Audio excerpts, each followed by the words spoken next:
she was just 17, well, you know what I mean. The way she looked was way beyond compare. I wouldn't dance with another. I'll stop you there. Go on. I'll stop you there. What's the matter? So, and that's played, Dave. Yeah, wow. Idiot! Bloody idiot!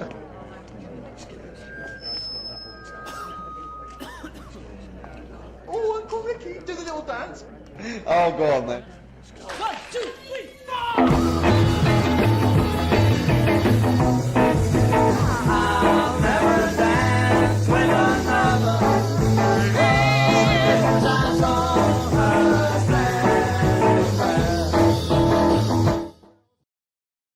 The long and winding. Shut up. Okay. Yeah. I sort of fused Flashdance with MC Hammer shit.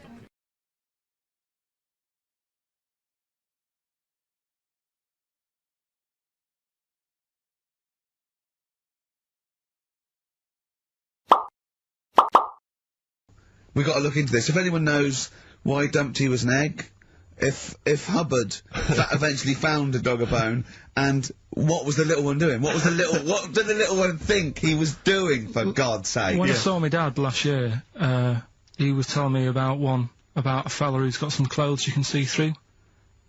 What's that one? You don't mean the Emperor's New Clothes? Yeah, what's that one about? Well, that's a genuinely good little parable, that. Yeah, because it's now used for people who are scared to sort of slag something off because it's sort of like really cool and they don't want to be the one that shouts it, and then one person goes, hold on, Very I've seen briefly, through this. Carl, very briefly, the king wants some new clothes, right? He's the king, he goes, who's going to make me some new clothes? Various people come to me, says, I don't like that, it's not interesting enough. One guy, who's just a bit of a con artist, he comes along, he goes, I've made you this magic suit, look, and it's nothing. He goes, put it on, the king puts on nothing, because there is nothing, but thinks there's something, because, you know, he wants to buy into it and everything. And he goes, it's the finest stitching, he goes, look at it, can you see it?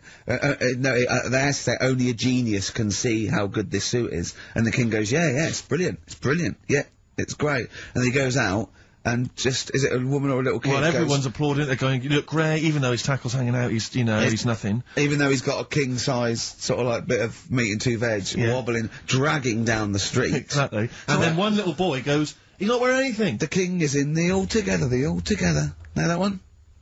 So, well, did anyone else buy one? Or was... Oh. Okay, play record. Play a record, Carl. Play a record. Carl, just play a song. Jesus. That bunch. Right. And, I'm assuming there's some questions there, Carl. Yeah. Right, here we go. If you're a new listener, the way it works, I give you a cryptic clue and some initials, and it sort of makes up a band. Yeah. Makes more sense when you hear it, I reckon. Not particularly. Well, not really. Although people do get it. I just worry about the state of our listeners. Go on. Right, so there's 3 of them. You email in ricky.gervais@xfm.co.uk. It's email only. I repeat, it is email only. We are too lazy to answer the phone. Yeah. Okay, here we go then. Number 1. There's normally 2 easy ones and a difficult one. Sure. So here we go. Number 1. Don't argue with him, he ain't gonna change his mind. Don't argue with him, he ain't gonna change his mind. Yeah, that's AA. AA. That's, yeah. So that's the first one. He's not gonna change his mind. What do you mean, You've got them written out, haven't you? Yeah, I'm just thinking about what the answer is, so I didn't write the answer down. Oh, for don't worry, they get it. Yeah, don't worry. What do you can't remember it? You came up with it, there's only 3. I know, it's weird, isn't it? No, it's not weird, it's incompetent. Right, the second one, anyway, I hope you get this. I hope you get this. Email in and tell us the answer. This is a shambles, isn't it? Hang on a Come minute. on, keep going. Go on. He always gets what he wants and doesn't worry about anyone else. P. And you don't know You don't know that is? I'm sure it'll come to me once I see it on email. What do you mean? Once they get it, you'll agree with them? I'll know if it's the one I had down as the answer. This is brilliant. Come on, Imagine Jeremy Paxman doing that, going, yeah, University Challenge. Is that right? Go on. Right, so that's that one. Give us that one again. He always gets what he wants and doesn't worry about anyone else. P. But you're confused. I don't understand how you can be confused. Yeah. Alright, what's the final one? The third one, I'll have to put that woman in the oven. And that's AB. Alright, quickly give us them again. Right, so the first one, don't argue with him, he ain't gonna change his mind. That's AA. He always gets what he wants and doesn't worry about anyone else. That's P. And, I'll have to put that woman in the oven. AB. All right. Okay. Ricky.Gervais@xfm.co.uk. I'm gonna play a classic track now by Neil Young, Alabama. It's beautiful. Beautiful.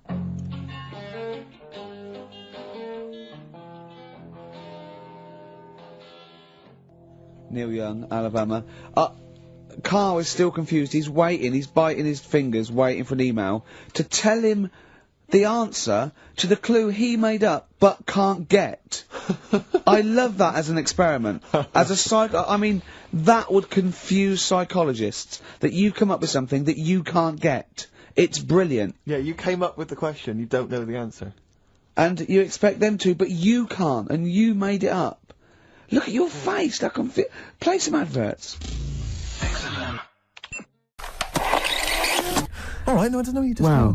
We've not even Jonathan Ross couldn't save this show. No. It is the only A celebrity I know. Yeah, I'm that's all it. out of ideas. I thought we'd have a trivia game. That's rubbish because he can't read. All right. Yeah, and that's what is it? So It's- are we knocking the trivia game on the Yeah, yeah. Should we, let's have one final question. what- What's the answer? What about I the don't answer? know. I don't know. For the Pope one. I don't know. We couldn't even figure out the question, Carl. What's the stone? What's the stone? It's... Hang on a minute. Just entertain yourselves at home while Carl looks for the question. Anthurst. Amethyst. Amethyst. Yeah. Amthirst. No, she was the first woman MP, I think you'll find. Amthirst. Ruby or Diamondo? So have you got maybe a final question, That's still Carl? one on it. Okay, do a decider and then we knock this on the head. Yeah. Go on then. Where... What? Who? Have you not been practicing in all these? We've had ads, we've had music. Oh, where? What? Rick, I don't think we should call ITV later. With this. Maybe he was talking about Jonathan's inquiry about sartorial elegance tonight. Where? Yes. What? Yeah. Maybe he's just like summed up that conversation in What's just the two. most expensive... You'll like this. Peter the Great. You ever heard of Peter the Great? No. Okay. Well, anyway, Peter the Great had his wife's lover Oh. executed. You'll love this, Carl. Right. So his wife had a lover. He had him executed, and he put his head into a jar of alcohol, and his wife had to keep it in her bedroom. Do you understand? That's every time she saw, every morning she'd wake up, and there was her lover's head. In a Who jar. took his head off? He took his own head off. Play a record. Play a record! She had a lover, and oh, never mind. Never mind.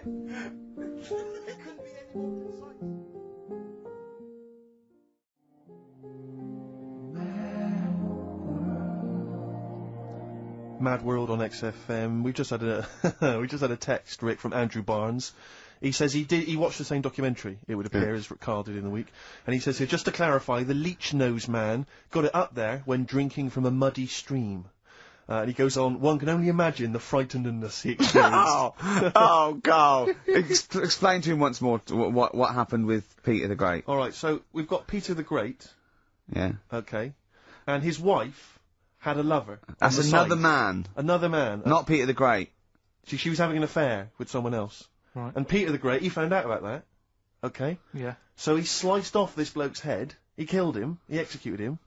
Right. You with me so far? The fella who Oh, she Jesus. she was seeing for a bit. Yeah, there's only two fellas involved. There's two here, people though. involved. One's Peter the Great, the other one's Right, not. right. The guy that's not Peter the Great... Derek the Terrible. Derek the Rubbish. Yeah. Right? He's having an affair with Peter the Great's missus. So Peter the Great slices off his head, puts it inside a jar of alcohol to preserve it, and puts it in his wife's bedroom. So every morning she wakes up, she sees her dead lover's head. You'd have thought he wouldn't have wanted her to remember, wouldn't you? Oh. Best bury the head so she don't remember. Well, it was a reminder so as not to put it about. And did it work? Oh, I don't know. I love that. Again, that to me is an amazing thing to do. And you go, did it work? I mean, you've got quite an interesting mind, actually. I mean, you are, in some ways, really, really bright and intelligent. I love the way you think. You're one of the cleverest blokes in some ways that I know. Hello, it says I've got common sense.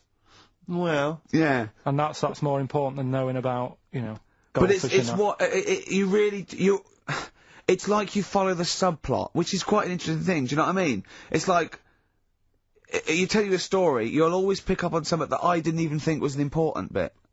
It's like you're always you you're looking out of the window all the time. So what's important about that head thing? What do you mean? The head in the jar. It's a grotesque thing to do. It shows ego, power, cruelty, and revenge. Although I think it probably did work, because he is called Peter the Great. Yeah. So you'd assume he got it right. Yeah. I don't see how you can query that. That's the sort of facts you give us. You see now, you're on the other side of the fence, and you've got questions, just like we've always got questions. No, but in Karl's thing, it would have been, turns out, some weird happened, right, and he was still alive. Yeah. And so she was still having sex with body, and his head was watching. Yeah. And Peter the Great didn't even know. See how he's perked up? I understand what you're saying. Now I've learned some other stuff, so I'll see if I can, you know, educate you a bit before 3. But I want to know. See what? I'll tell you what education I want. I want to know what sort of things I can buy this weekend. Butt plugs. No. Have you got any adverts? Oh, yeah. I've got another fact for you, Karl. Might be of interest to you. This is the final one. The ancient Babylonians had few. What? Can I just stop you there? What's a Babylonian? My head's gonna burst. What do you mean? What's a Babylonian? I've never heard of one. No, but we'll work out. What's an Evertonian? Someone who supports Everton. Well, or from. From Liverpool. Yeah. So what's a Babylonian? He's from Baba. Yeah, well anyway, some people from Baba, ancient Baba, they didn't have very many doctors in those days, alright? Because they felt that illnesses should be left to the wisdom of the public, right? So if you were sick, okay, you were placed in the city centre, right? And then a passerby... Outside Baba. Outside Baba. And, a passerby who had suffered from the same ailment, or who had seen it treated in the past, they would pass by, they would give them advice on how to be cured. Do you understand? So there'd be no doctors, just people passing by would see, they'd say, what's wrong with you? And they'd say, well, blah, blah, blah, I've had the same thing, here's some advice. And pedestrians were forbidden to pass such an individual without inquiring about the complaint and prescribing for it if they knew how to. So hang on, so there's someone ill. Yeah. It's outside the town hall. Yeah. People walk past, go, what's up with you? They go, oh, my foot hurts, and they go, you've got to do this to get rid of that. Yeah. And were they ever right? Well, what do you mean? Were they ever right? Well, how do we know? What are you telling me? What? What have you just told me? What am I meant to take from that? You just said strangers sort of say, you've got that wrong with you. I think he's sulking. I don't think he's ever going to take anything we tell him again because we don't. No, but I don't like the fact understand that goes, monkeys can do armed robberies, and we go, no, they can't. I don't understand what the problem is. But how is that different from telling me that a Chinese woman ate dirt? How is that not the same sort of thing? Because that's weird. Someone sat in Trafalgar Square going, I've got a headache and I go take some Nurofen, isn't shocking. I'm not a doctor. I've given a bit of advice. But neither is the dirt lady. She's not particularly interesting. Neither of them are particularly interesting. I'm just trying to give you an example of the same sort of drivel you feed us every week. Would you sort of have tea round at her house? It's weird. The Chinese woman. Right, so it's weird. Okay, now we're getting somewhere. It's weirdness that you're interested in. See, I thought that you were actually interested in sort of learning interesting sort of stuff. But if it's weird, it helps. Karl, any New York related pun song titles? New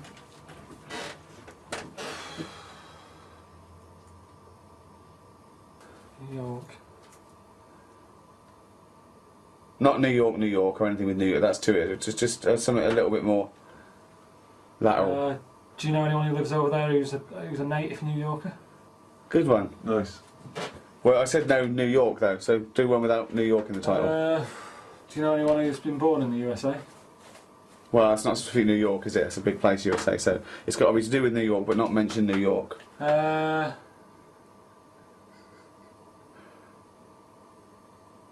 so it's a... They're living in the city.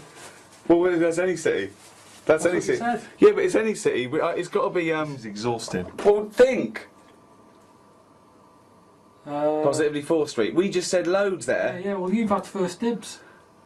Hang on a minute. The world. That noise is actually Carl's brain just turning over. Go on. What's the one about one big apple? That's what's one. That the world is. Yeah. Well, I know what he's thinking of. The world is just a great big onion. Joe the taxi. Well, that could be anywhere. But a New York taxi. But no, but that's not the title of the song. If it was New York Taxi, it would be banned anyway, because it's got New York in the title. We had Big Yellow Taxi, that is New York, it doesn't mention New York, it's a Joni Mitchell song, it works.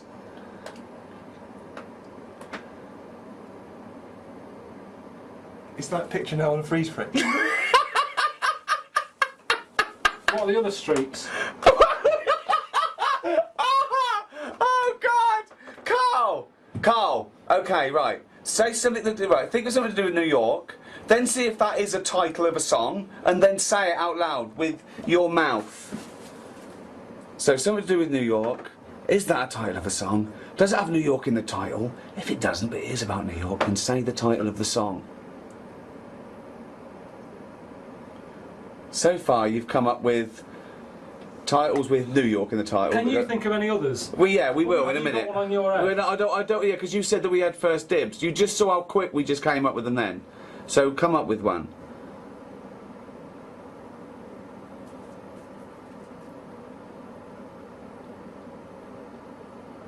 What's the name of the statue?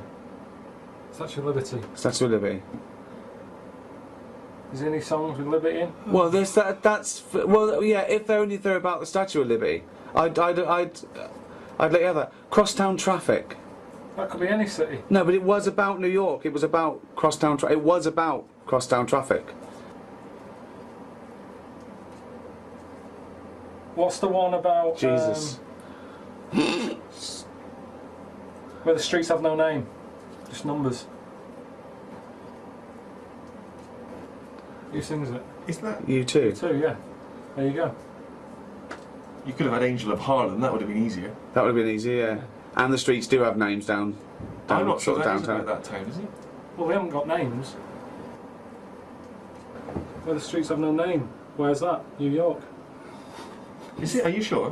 Where else would they be? Well, there are some streets with names there, aren't there? Yeah, there Beacon are. Street. Yeah, down south on Soho, they've all got names. Yeah, but it's where the streets have no name. The streets in New York have no name, they're numbers. No, some of them have names. Where? Well, we New just York? named some. Bleecker Street. Yeah, I'm talking about New York. That's in New York! That's what Simon and Garfunkel wrote about it. It's down in Soho, Bleecker Street. I don't want to play.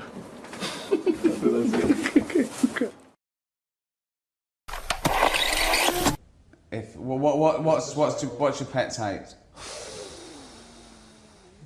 Just when there's shit somewhere.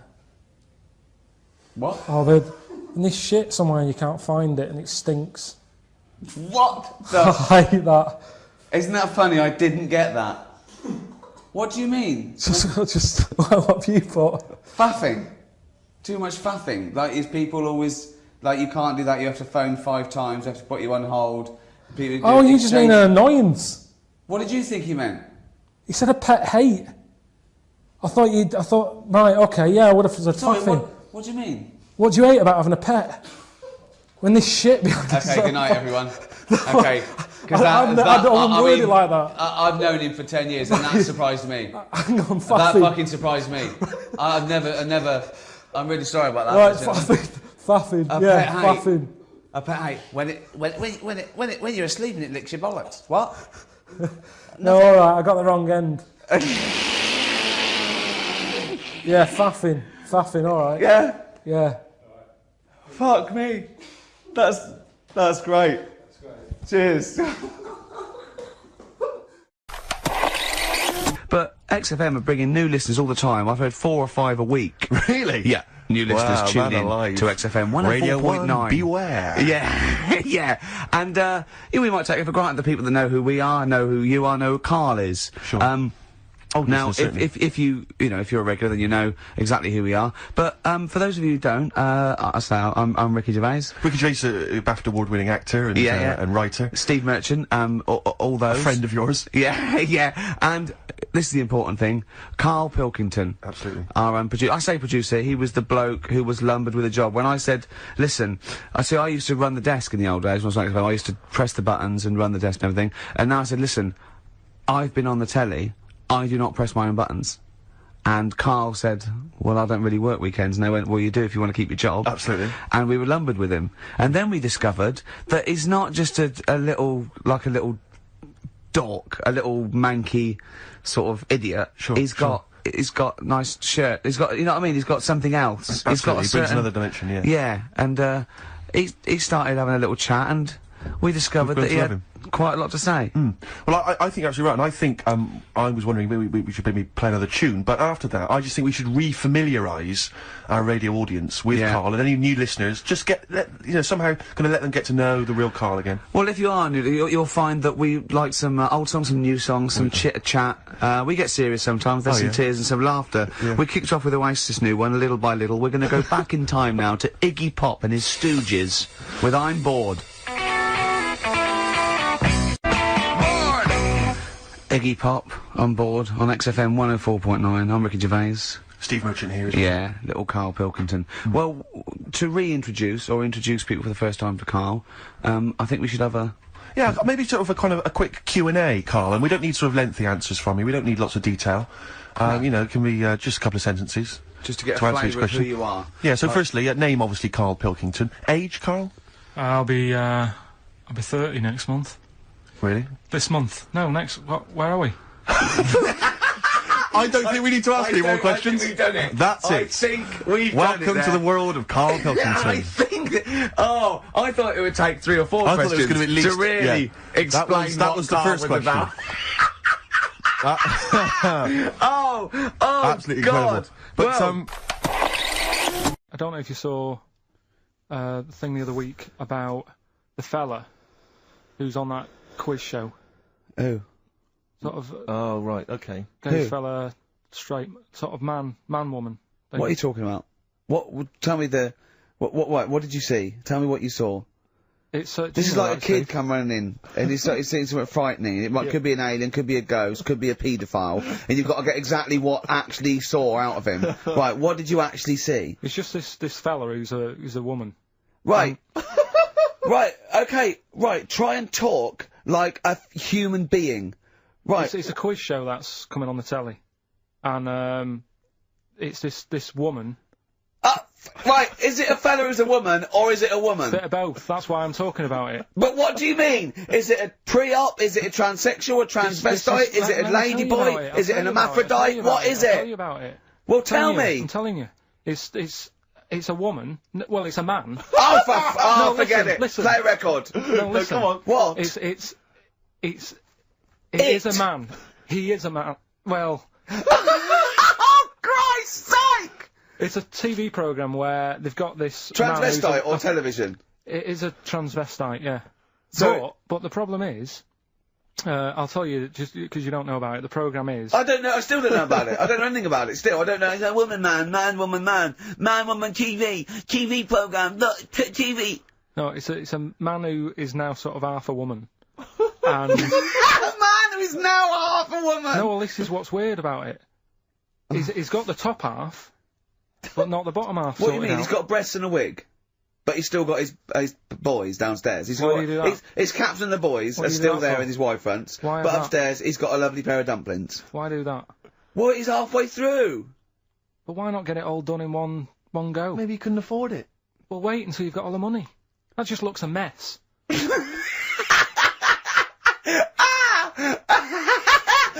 And who's he pleasing there? When he wakes up in the morning and everyone. pleases himself, he can't believe his luck. He doesn't know where to start. No, but what I don't understand, I mean, I don't want to see him. Well, can I just See him finish that ignorant. sentence? What you don't understand is just about everything. Yeah. Right. What? I find it weird, right? I sort of get, I understand the gay thing, right? But, Do you? What do you mean? well, you know, I know. Well, tell me the gay thing. Explain the Well, gay I thing. just know if you're a fella, you like men. I don't know much more than that. What do you mean you don't know? But what I mean is, with a transvestite, what's going on there? What do they want? Now, transvestite is a cross-dresser. See, I don't get that either. Because You mean a That's somebody, transsexual? that's a man who likes to dress in women's clothing.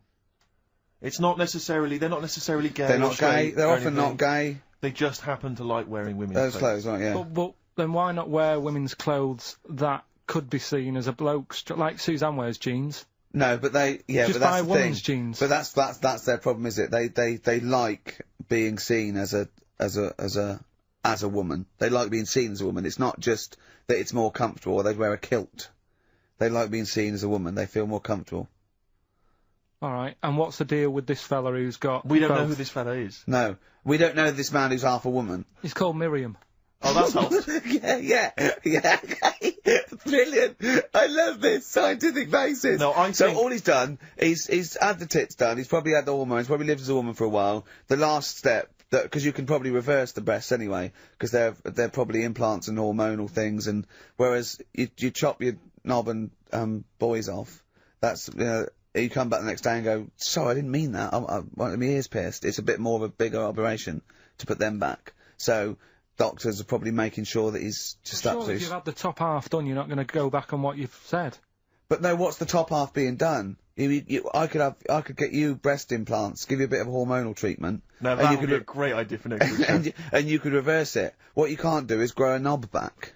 Well, you can. Last week we were talking about growing one on your arm. Yeah. We've done that. We can, so that is possible. But the thing is, the truth of it is, I think I do know about this story. I think it was a television programme called There's Something About Miriam. The conceit of which was that this pre-op transsexual... So I guessed that right, yeah. Was masquerading as a woman. Right. And various blokes, who didn't realise that this was a man, had to I've heard try about and this. seduce her. And when they found out that it was actually a bloke, and a lot of them had kissed I agree. her, they refused to let it be shown. I and there was a big agree though. outrage and so on. That's just terrible. Yeah. That's Oh, it's just sick. absurd. But I mean, that's awful. I heard it. I hated that. Yeah. Karl, the human body is one of the things that you're actually genuinely fascinated in. This is one of the things that you admit is quite amazing. And, I think we all agree with that. Here's some, quite incredible, stats and facts about the human body. What do you think of this? 50,000 of the cells in your body will die and be replaced with new cells, all while you're listening to this sentence. Go on. Well, that's it. What's the sentence? That was the sentence. What was the sentence again? Well, it doesn't matter. The sentence doesn't matter. 50,000 just dying and being replaced in that time. But what are they doing? Different cells do different things. Some are taste buds. Some carry hemoglobin and oxygen to other cells. Yeah. Some are skin. Some are liver. I've heard about skin. I've heard about skin, sort of. What? What you heard? A rumour about skin. You heard about skin? What? It's just it Keeps just, all your stuff from falling on the fucking floor? well, it's the thing that makes you what you are as well, doesn't it? What do you mean? More than anything. Why? Well, without the skin, you're just a skeleton. You look all the same. No, you're not just a skeleton, no. Other than your lungs and your heart and your kidneys and stuff. What I'm saying is, I know, went to and all the that- flesh yeah. on top and all the blood vessels and all I the... went to that bodies exhibition. Yeah. No, here we are. This is it. He knows all about the human body and science because he went to the bodies exhibition. Do you know where the German fella cuts bodies up? Yes. Now, he had a load of people on show. Could have all been the same family. Because everyone, without the skin on their head, looks the same. Other Well- than height, Yeah. everybody looks exactly the same. And that's why racism is so stupid. Well, it's a good point. Good point, isn't it? Yeah. That's saying that, though, I did think most of them were Chinese.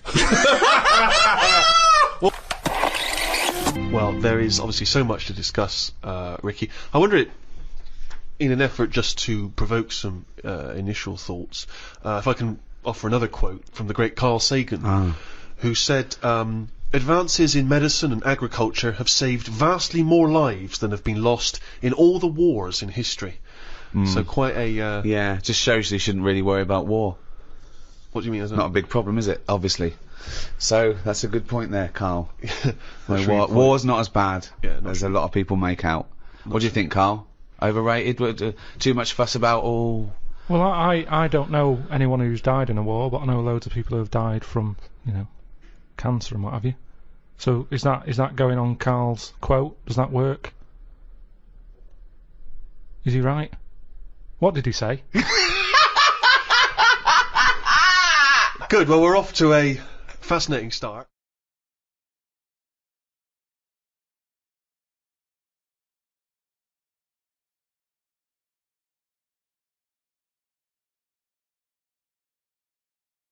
Carl, you've studied the Bible over the last couple of days, Well, and you're going to give us basically the Bible abridged. Is that right? Just condensed. just that, you know, it's that time of the year when religion. Well, let's save it. Let's do a sermon. Everyone settle down at home. Turn the radio up. This is Reverend Karl Pilkington with the history of the Bible. All right, thank you very much. Right, well, thanks for coming. Starting off, you know, I mean, I started off at the beginning of the book, what have you? The Bible, we'll call it for the sake of argument. Right. There's quite a bit missing. It doesn't say about how sort of God was already about, so it doesn't go right back to the beginning. Right. Okay. God's already knocking about and that. Yep. Anyway, he made the world, right? He did all that, right? Yeah. He sorted out sort of sun for in the day and that, so everything's light and you can see yourself about. Right. He did the stars and the moon for at night, right? I was thinking about that.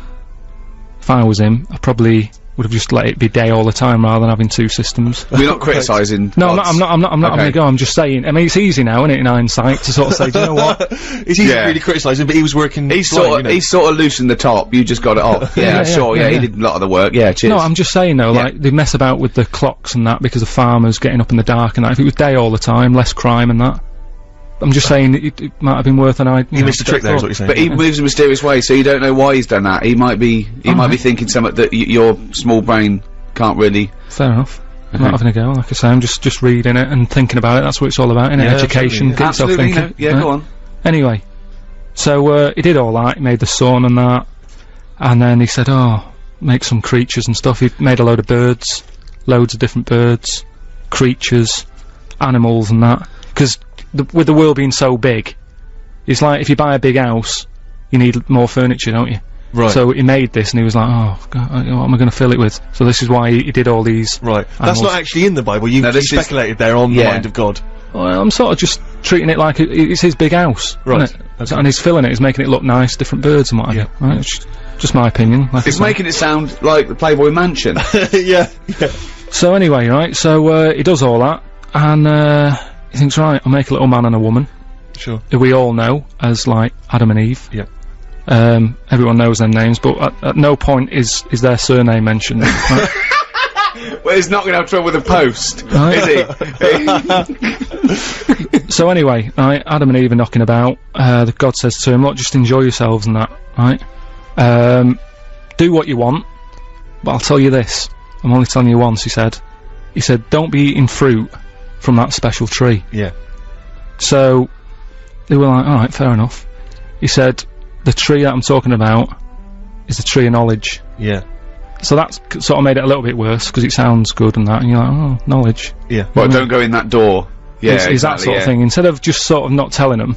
Because I don't know, see the tree of knowledge, what it had on it by what I can work out is, it's an apple tree, right?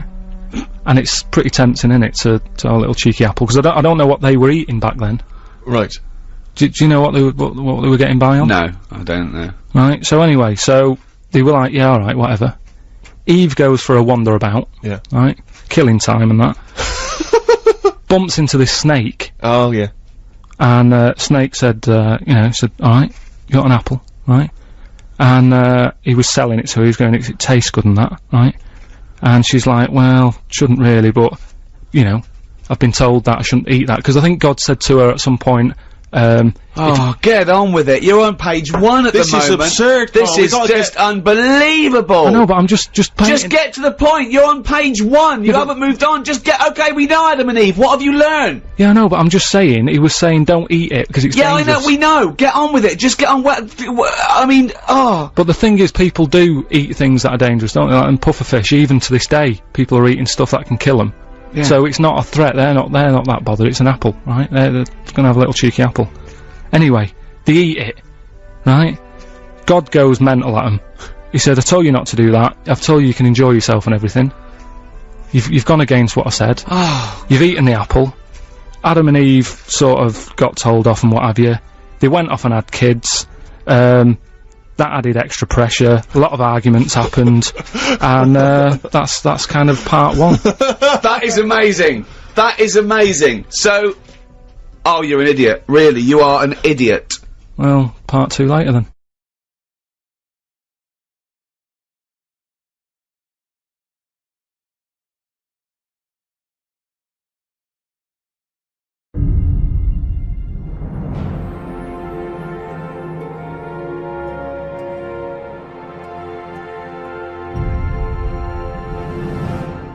Hello, and welcome to Learn English with Ricky Gervais.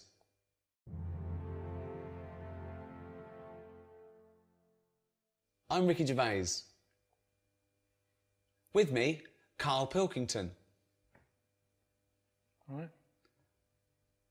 I won't be speaking your language, I won't be translating what I say, I'll just be speaking English, okay? The translation will come up on the bottom of the screen.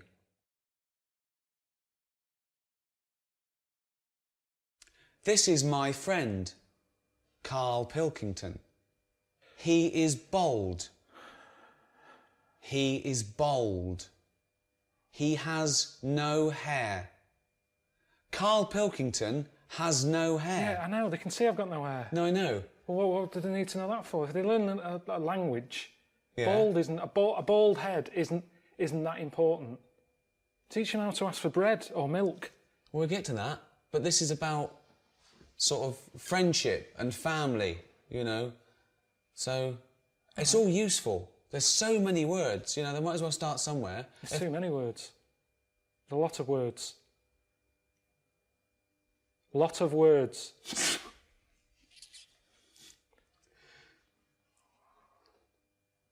So you say it. Karl Pilkington is bold. Karl Pilkington has got a head like a fucking orange. Right, I really don't know why they need to learn this. Because they might need to say that one day. No, but I get enough abuse now from English people. I don't want Chinese suddenly turning up going, fucking orange. Teach them how to say milk. I need milk. Milk for tea. Coffee. Teach them useful stuff. Okay, well, go on, teach them something then. Who am I talking to? People around the world, they can't speak English yet. So what are they... Well, so, Chinese well, are the doesn't ones it okay, what? I've been to China and none of them know English. Right. So they need to learn English. Okay. So, what would they want to know? You see, they don't need to know about milk because they don't like milk. They think English people smell of milk. They smell of milk. Smell. What does smell mean, Karl? Smell. Stink. Fucking hell, you smell. Rank. Rank. So you've got a Chinese fella, he's coming over here and he's learned the word rank, meaning you stink. Smell. Stank. Stunk. That stunk. Give an example. You smell. You shit. Why are you teaching them? Because you told me, you said they want to know about smell. Yeah, right. But why are you teaching them without prepositions and proper why are you teaching them to speak like this? Stink, you shit? Why are you teaching them to speak, to just speak proper English? Right, okay then. Always speak proper English. Okay, tell them. So what do they want to know? Well, what smell mean? This, okay, smell. This is about, so we're featuring the word right, smell. Right. Smell. This is about the word smell. Right, when something smells, they know what it means. It's when something stinks, when it's no, off. It doesn't always mean that, because it's also a verb. All right, a nice smell. It's also a verb to smell. It's a verb. Smell is a verb. Yes, but what they've got to remember is if they go up to someone and go, you smell, it's not always positive. You Right. wouldn't, you say you smell nice. Right. But if you say you smell, they'll get a smack in the face. Smack in the face. Smack in the face. Karl, What's a smack in the face? When someone thumps you, thump. The worst English lesson ever. Right, okay, okay.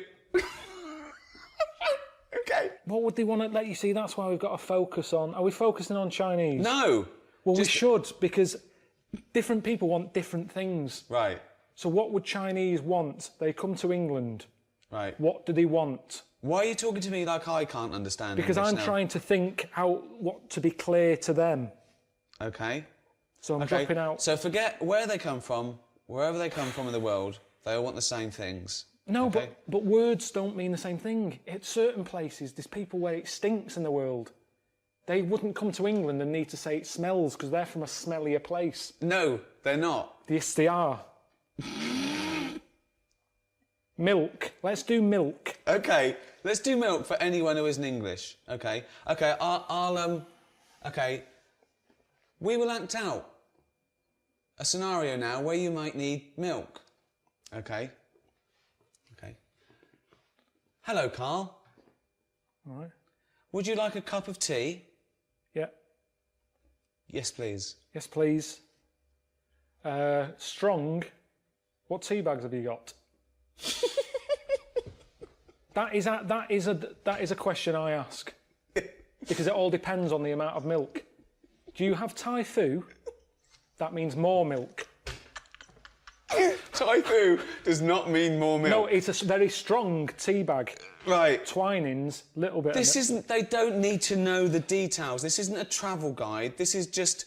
This is English for people Right, who start can't again, speak. start again then. Okay. Hello, Carl. Oh yeah. Would you like a cup of tea? Yeah, I'd love one. I'm gasping. How do you like it? Strong, no sugar. Tea bag, okay? What? Yeah, tea bag. Yeah.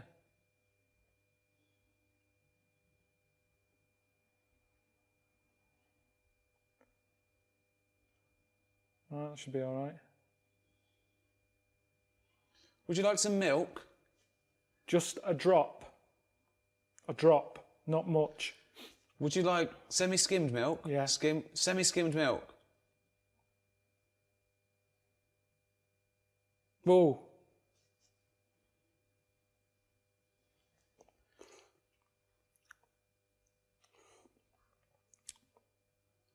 It's all right, that. Carl is enjoying his tea. He had it strong with a drop of milk. So that's the basics. In England, we like to drink tea. We drink tea. We also drink coffee. We also drink beer. Let's go shopping. So I'll just come into a shop, okay? Dring. Afternoon. Hello. Oh, yeah. I want a fish. What sort of fish do you want? We've got loads. What sort of fish are there? Loads. I haven't got time, to be honest. You've come in at a busy time. And have a look and come back to me. And I don't know what type of fish is this? That's a kipper. Okay. A kipper. What's a kipper? Chinese and Japanese know fish really well. They Okay. don't need Stop thinking we're just talking to Chinese and I don't know where the Japanese came. It was just Chinese people. This is for anyone who wants to learn English. Anywhere around the world. There might be Spanish. There might be French. There might be German. Okay? Why do you only care about the Chinese learning about this? Because most Spanish people can speak English. They've been taught it. But all right, kipper. okay. It's a fish. It's sort of a fishy sort of fish. There's some fish that's more meaty. Tuna. What sort of thing are you after today? Is this for you or for someone else? This is for me. I'd like to buy a fish, please. Right, but surely you know what kipper is. Look at it. Look at the fish. Here it's called kipper. Where are you from? I don't speak English. I'd just wrap any old shit up and give it you. You'll like this. Tenner. Rip you off. Because I'm busy. And that's what happens in this country. That's what they want to be careful of if they're watching this. If you come into England, don't be ripped off. Rip off. Conned. Taken advantage of. Done up like a kipper. Done up like a kipper. Look at this foreigner. I done him up like a kipper. This is when English gets complicated, because kipper, a lot of English words can mean many things. Where?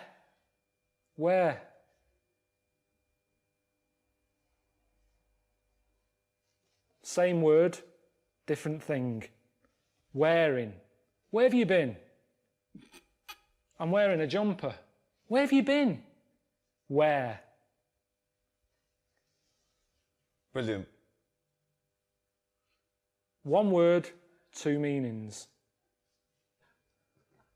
At the spa. Hello. I'd like to book an appointment for a treatment. Okay. When are you thinking? We're busy all today. Tomorrow? Can we just do it today? Can it just be available now? Can't we just do it that it's available now? There's nothing... Well, all right, I can fit you in. Someone hasn't turned up yet, so we can get you in sort of in 10 minutes. Okay. Right. Okay. What would you like? I would like a back, crack and sack waxing, please. I would like my back waxed, my crack waxed and my sack waxed. Right. Do you do the treatments yourself? No. I'd like you to. Well, I can't. Why not? Because I have to be on reception, taking calls. Well, okay. You can't request who's doing your sack, your crack or your back. There's a woman in the back who does your crack. Well, You're fucking insane. Right, that's enough. No, I don't know what we're doing. fuck I off. don't know who's going to learn anything from this. Wait. Okay. Okay. Well, ask me some questions about... Okay. Well, I don't have to ask you any questions. I said you can be going in 10 minutes. Okay. I'm not doing it. I'm a work kid. I'm not paid or qualified to be sorting your arse out. Wait, okay. Actually, thinking about it, the hair on my crack hasn't grown back, nor has the hair on my back. But my sack is very hairy. Wait, my sack is very hairy. I don't need my back waxed or my crack waxed, but I need my sack waxed. Right. Now, I'm surprised you haven't done it yourself, because it's the back and the crack that's the difficult bit. The sack you can do yourself. And to be honest, it should all be growing at the same time. No. So there's something wrong with you. No. You've got a hairy bollock. When your back is lovely and bald. Right. You don't need it doing... Bald. Fuck's sake. My back is bald. Yeah. My crack is bald. My sack needs waxing. Right. It's quite an emergency. My balls are very hairy. Can I have them waxed, please? Yes. How much just for the balls? £15 for £15 two, for the both. For two. Okay, Yes. that's good. So £7.50 each. It's £7.50. Yeah, but we don't split it. That's the price. Yes. You can't have one done. No, it's I have £15. I have two balls. How many balls do you have, Carl? Two. Carl has 2 balls. Are your balls hairy? Average. Okay. Which is strange because Carl's balls are hairy, but he is bald on his head. His head looks like a ball. His head looks like a bald testicle. Carl has a head like a bald testicle, but his testicles aren't bald. Okay. How long will it take to wax my balls? 10 minutes. 10 minutes. Okay. So it's £15 and 10 minutes. Can you do it? Can you do it now, please? No, I won't be doing it.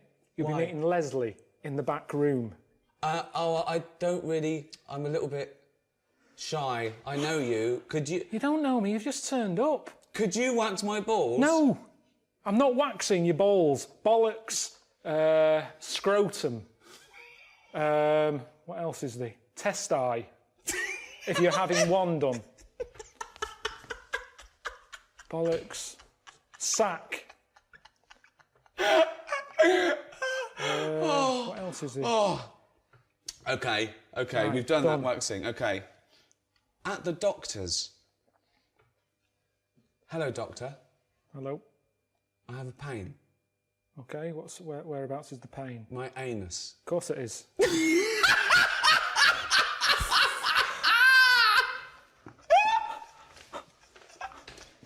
None of this is worth learning in a language. You go home. If you're ill, go home. No, if a foreign fella is in this country He can go to the doctors and use our NHS system if he had an achy arse.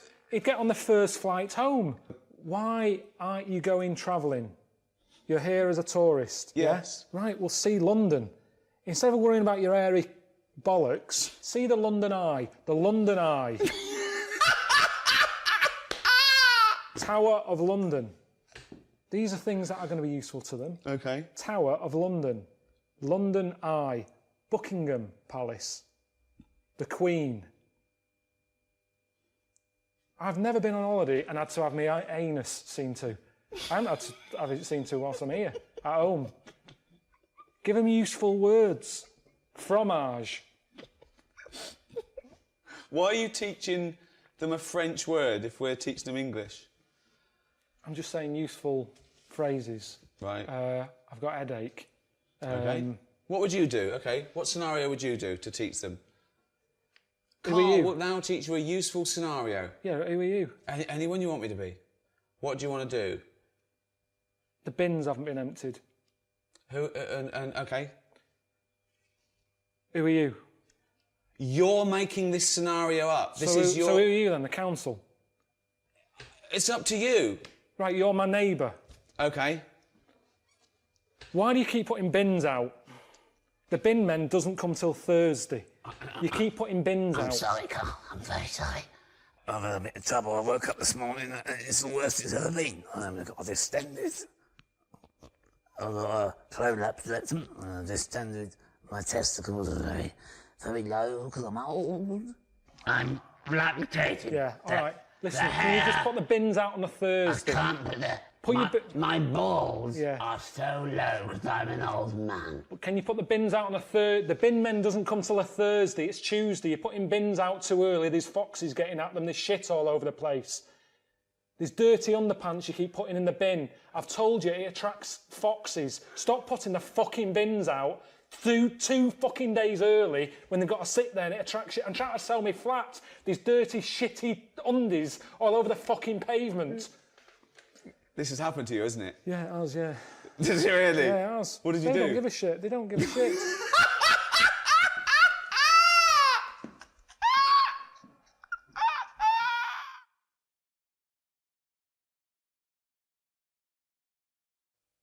We hope that's been useful for you.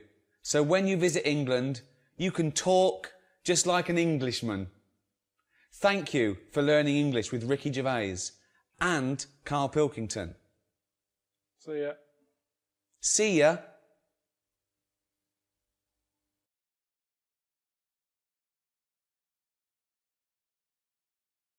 A mate sent me a story on email about a bloke in China who has this weird illness that means he can't have his picture taken. That's not the weird bit.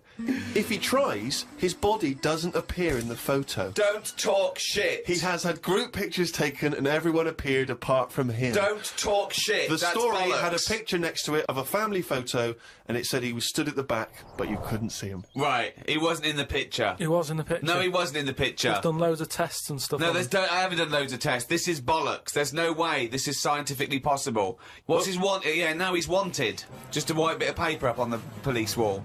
Have you seen this man? What man? If you see him, tell us. You're talking shit.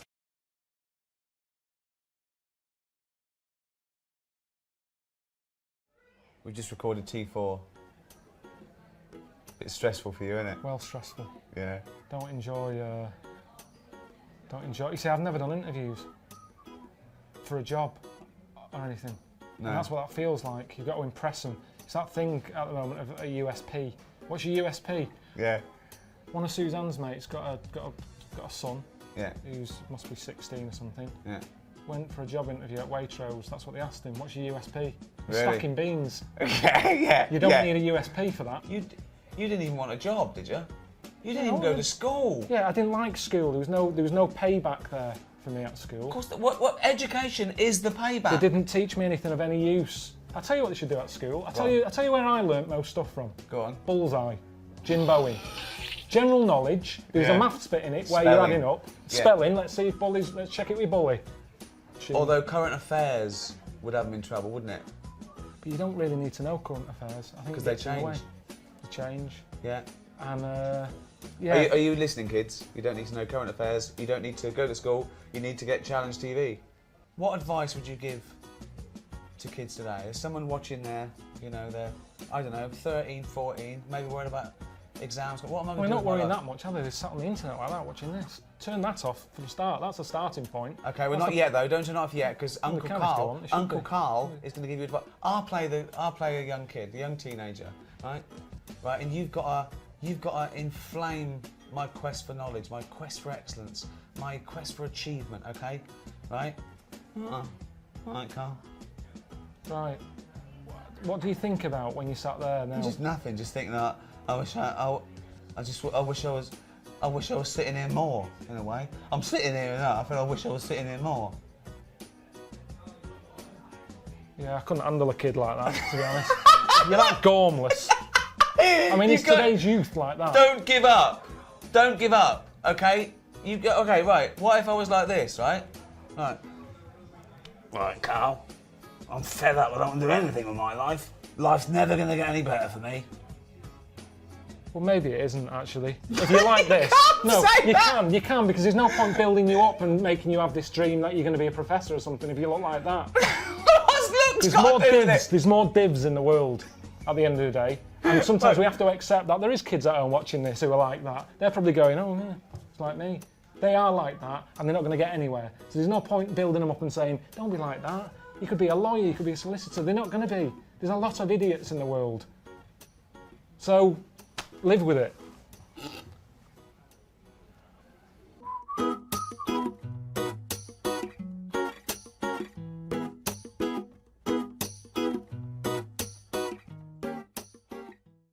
Well, the terrible thing is, if you got testicular cancer and you eat meat, your bollocks come out of your trousers and they're all over the plate, and you have to be asked to leave the restaurant. Oh, chimpanzee, that is only gonna bring it down. That's the jingle for Karl's diary, excerpts of which we read each week. Get straight into it. A band from the Conga have won the Best Newcomers in a Radio 3 competition. They use pots and pans for instruments. It says that the Conga is a poor, sad place. So why do people do that happy dance at the end of parties called the Conga? Right, one is the Congo. There's no place called the Conga. They come from a place called the Congo. Conga! Fucking hell, you're such a... Met Suzanne at Euston Station. I said I would sort out the tea tonight, so I called the curry house. The fella couldn't understand me. I asked for 2 poppadoms. He kept saying, how many? I kept saying 2. He still couldn't understand. I said 1 more than 1. He understood. When we picked up the food and took it home, there were 5 poppadoms in the bag.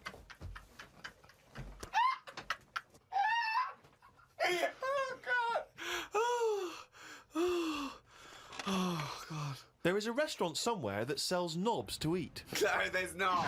There is. No, there's not. No, there is. It says that women can't eat too many of them, and if you want a seal's knob for dinner, you have to book in advance. Right, it's gobbledygook. This is the ramblings of a madman again. It's a trend, he writes. It won't last long. It'll be like hummus.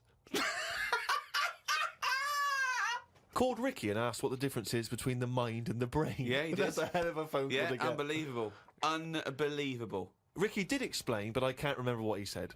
I wondered at what age you are when the mind kicks in. Okay? Ricky changed the subject and said there is an island called Spider Island. There's nothing but spiders on it. A bloke went to visit the island and said there was 1,000 types of spider in one tree. What do you think about that? What do you think of an island that's just full of spiders? I don't know, because you need spiders. I don't know what they do, but they say a world without spiders, like, wouldn't be good. But they sort of do something. There's something about if you did get rid of them all, it would have an effect. Well, of course it would. Get rid of anything, it would have an effect. Not everything though. Like I've said, you know, jellyfish and what have you. Well, no. It's 97% water or something. Yeah. So how much are they doing? Just give them another 3%, make them water. And that's more useful. Give them another 3% and make them water. Oh, God. Went into the gadget shop today. It's full of stuff that we don't need. Gadget used to be a good word that made you think of James Bond with all his gadgets. The best thing I could find in the shop was a clock that ran on potatoes. We are definitely going backwards. I agree. Well, who cares about that? You know, a little electrical impulse, so what? Had a night out with old schoolmate. Found out about more of the other lads I went to school with. One is living underground. What do you mean living underground? Not like a mole. Do you mean he's got a basement, or do you mean he digs a hole every night? My mate went to visit him and he said it had been raining really heavily and that, and it's all the rain's running in. What do you mean he went to visit him? He went down here? What's that? That's an hole in the ground. Yeah, come in. He just said, "Oh, come round to us," and he's living underground. What do you mean he's living underground? He's happy down there. He said it was really muddy and what have you. He said he won't be going back to visit him. I believe this though. I believe someone he went to school with now lives in a hole. That doesn't shock me. You spent far too long with him. If that now you're just happy to accept. I totally accept that. I'd be surprised if I walked round where he lived that there weren't more people living in holes. His dad wanted to throw his budgie on the fire. True. His budgie died. His dad said, "Let's throw it on the fire." I mean, his mum. What did your mum do? She just was worried about the other bird that was left, so she made it a bit of company by getting a rock, getting a feather off the dead budgie, sticking it on the rock, putting it in the cage. So a man living in a hole is not that bizarre. Right, carry on. Watched a film about Hitler. Didn't watch all of it as it was subtitled. Can't be doing with that. Asked Suzanne if cinemas are full of deaf people when they're showing subtitled films. She said, "Shh, I'm trying to watch it." I said, "What do you mean, shh? It's subtitled, I can make as much noise as I want." Yeah. She's a lucky woman. You must be a joy to watch a subtitled film. I mean, the concentration is up there already. It's not as easy as when you're hearing it, because you read things, but, you know, it's possible. If you had a buffoon going, "I'm just going to sit here and make as much noise as I want," what's the point of that? Yeah. Do that in a cinema.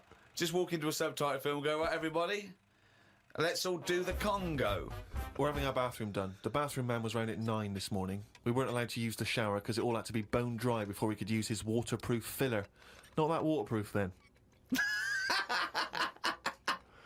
Went for a brew with Ricky. We talked about monkeys and how they are closer to humans than they are to apes, and how bees will drink cider to get off their heads.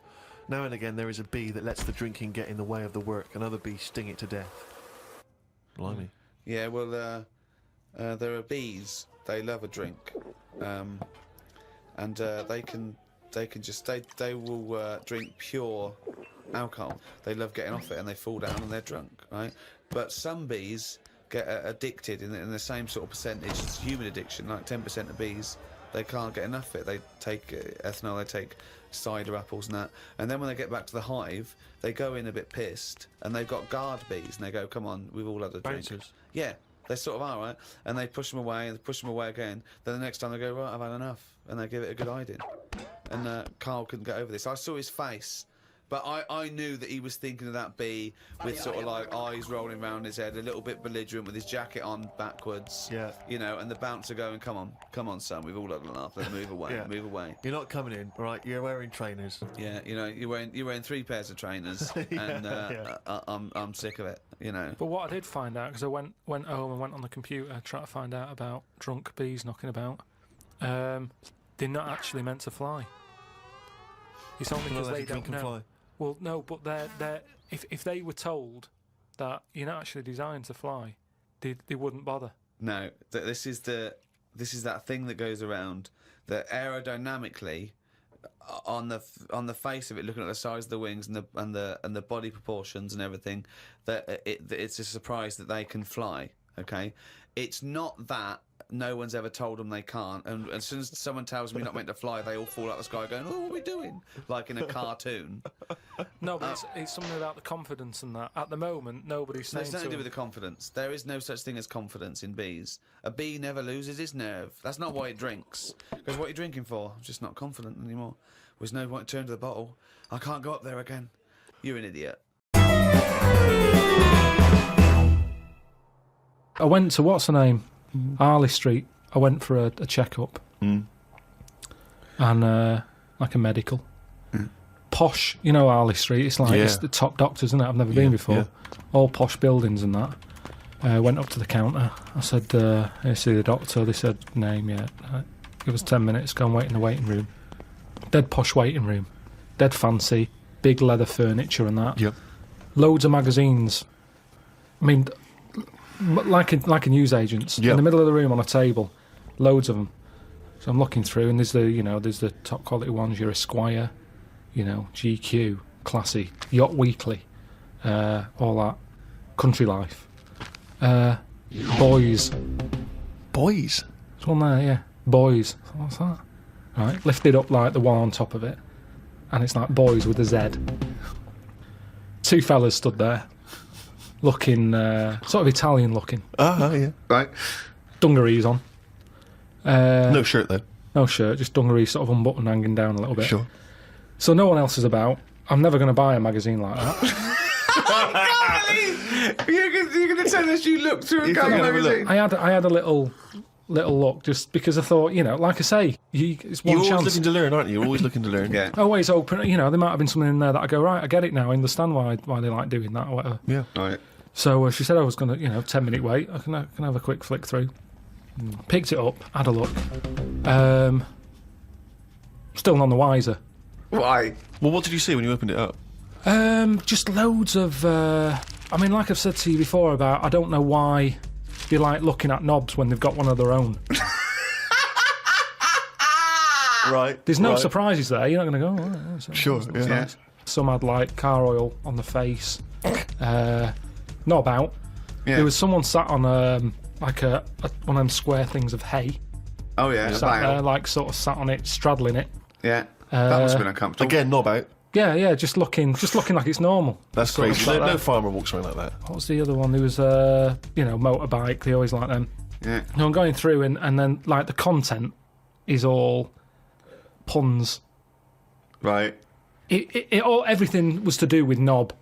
Right. That's the only bit they're interested in the male body. Look at this bloke It's straddling not- this huge throbbing thing. The bike's not bad either. Yeah, Yeah, all that, yeah. loads of them. It was just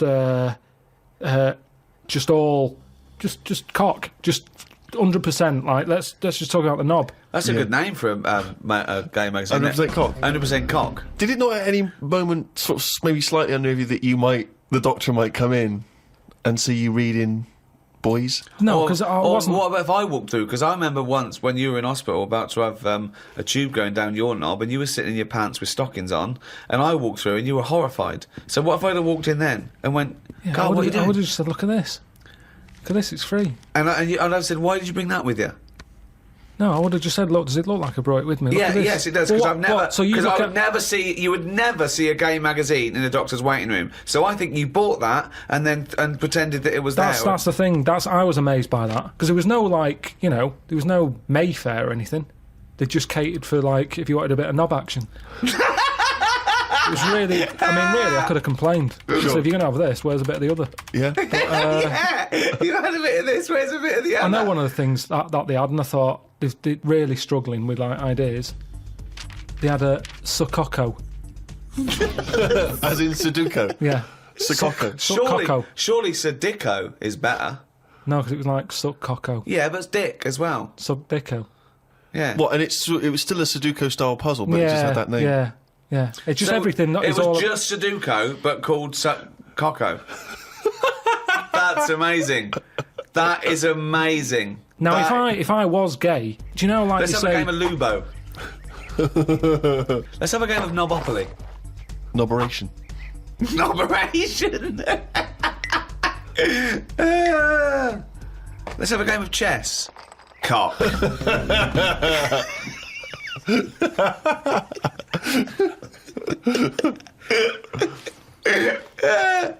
Let's have a game of fuckaroo.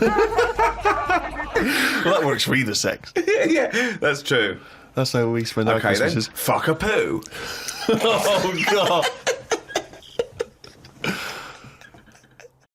I treat most things in life. It's like I never go to the doctors unless it's really That is sensible. bad. That is very good advice. No. That's brilliant advice Well, for it anyone is, though. listening. Never go to the doctors. Unless it's really bad. But that's why a lot of people, you know, die because they don't want to bother the doctor, or they're mildly embarrassed, or they don't know symptoms, bad symptoms. Go to the doctor if you're not sure about something. Like you were terrified to go and have your prostate.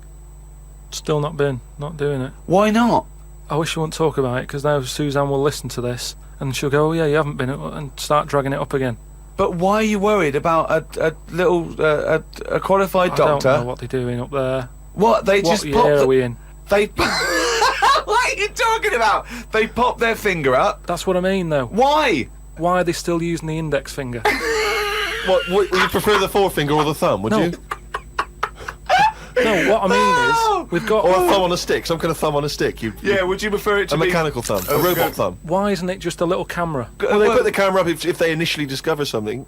But just put the camera up straight away. If I'm No, paying they for don't the need visit. to. They pop the finger up, feel that the prostate isn't swollen, wiggle it around a little bit up your back passage. What are you worried about? I don't think they need to do that. Are you in this day embarrassed? and Are you age. embarrassed about being in a room with your trousers around your ankles and little fellas A popping little bit, yeah. Why? And the other thing is, it's not just that, is it? So you go in there, they check your heart out and that, which to me is the most important thing, because that's what keeps you going, isn't it? Yeah. Right? You've got to go there. You Yeah. sat on the bus stressing out, thinking, oh, in less than half an hour I'm going to have a finger up the arse, right? What is the problem? And they go in, they check your heart, they probably check your testicles and that. What's up with that? They take your testicles, yeah. Yeah, but it's all building, and you've sat there going, oh, soon that'll be happening. Yeah. And that's what puts me off. So if they just came round when you were asleep, Suzanne just let them in and goes, he's over there, right? Yeah. And they crept up and went, bang. You go, what are you doing? I just don't understand why they don't teach you how to do it yourself. How can they? Wow. How can they teach? Imagine you squatting in a corner with one hand on your bollocks and the other finger up the arse going, it seems to be all right. Carl, you don't understand the phrase "a stitch in time saves nine." I don't think you should be doing any kind of invasive medical research in your own human body. But then... Who knows what trouble you're going to cause? No, but then at least... You would get stuck. Yeah. You would get stuck. Suzanne would come out, your fist would be up your own arse.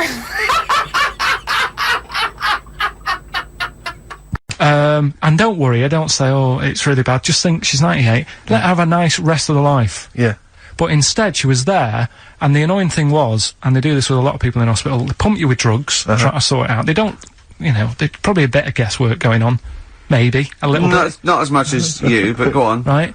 And because of that, they sort of break wind a lot. So I'm sat there with my dad talking. Drugs do that, Steve. I'm sure if there's a doctor listening or a nurse, they will clarify that if they pump you with all sorts of stuff, it wants to come out. Right. So you're sat there having a serious chat. It's a quiet hospital. The woman next door with the blue hands suddenly starts seeping gas, right? I start laughing. Because if there's one thing that makes you laugh, it's that, It's a 98-year-old woman with blue hands farting. So you try to hold it in because it's a really quiet hospital, and it'd be obvious that that I was laughing at, and I didn't want to be mean, but it was funny. And then it got me talking about my auntie, because my auntie Nora, she same thing, pumped her with loads of drugs. She used to have a cabinet next to the bed is like boots. She's got loads of stuff, right, for all sorts of stuff. And I mean, she's not that old, but she's on loads of stuff, right? She's a bit coked up, is she? She called up my mum once. And, yeah, you told us this. Go on, tell it again. And she said, "Oh, how are you doing?" And that. She said, "All right." Bit worried though. My mum said, "Why? What's up?" She said, "I've been breaking wind." So she goes, "Well, you know." She says, "No, but this one is going on and on and on." And she was like, she was like, what do you say? What's like passing wind, farting for 5 minutes. one thing, not like, you know, trumping and then nothing. Yeah. Continuous drone of a fart. Yeah. I don't think she had. How big was she? She must have been the size of a barn. No, she's not that big. She's, you know, she's good for her age. No, Quite but I slim mean, and that. Quite slim. No, It's but just- fighting for 5 minutes. Where's all the gas? Was she circular breathing? Was she sucking it in with her mouth? It was just, I don't know that much about it. But she called up my mum. About 2.5 minutes in. Could you hear it in the background? 2.5 minutes in! 2.5 minutes in, she called my mum up, and it went on for a further 2.5 minutes. Oh. And she just stayed on the phone, did she? Where The was- whole time? Going, well- can you hear that? Well, Did she hold the phone next to her arse? Listen to that. She was off the I'm ground. trying to work a tune down. she was actually hovering. She was 4 foot off the ground when they found her, the ambulance men. The cat's dead. Don't light a match! Don't light that cigarette! Yeah, it's like that advert. The kids come home from school, switch on the light. Yeah! There they see Granny Yeah. hovering, turn the light on. Be careful if you have an elderly woman at home. Yeah. Drugs make you fart. so it was last week when there was a little bit of confusion over the one for Holly Valance. Right? Of course. I don't think it was confusion, I think it was your error. No, it wasn't. And it because- was Holy Valance and you meant Pelmet. Then One. Becky, who called up that time and said, "Oh, if you're getting mistaken with Pelmet," right? She sent me an email in a week saying, "I've done a bit of research. It was my fault. I've made an error. Yeah. It is a Valance." Okay. And I know about Valances, as I told you last week. At the very end, me auntie loves them. Yeah. Right? She makes them. She started off just like putting them on top of the sort of window around the curtain. And then she thought, oh, I can do more with this. Yes. And she had a little coffee table that had magazines underneath, and she said, I'm sick of seeing them magazines when I'm sat down. She sounds like a Pilkington. So, I'm sick of seeing them magazines when I sit down. so she put a Valance round the table. Yeah. She just got balances around everything now. Then, next step, she tapes everything. She never actually watches telly. She tapes it all because she gets sick of listening to the adverts and that. Yeah. So she tapes everything. So she's got loads of videotapes and that. And the video used to get on her nerves. When she was watching a film, she'd see the clock changing. Oh. And it distracted her from the film. So she put a Valance round that.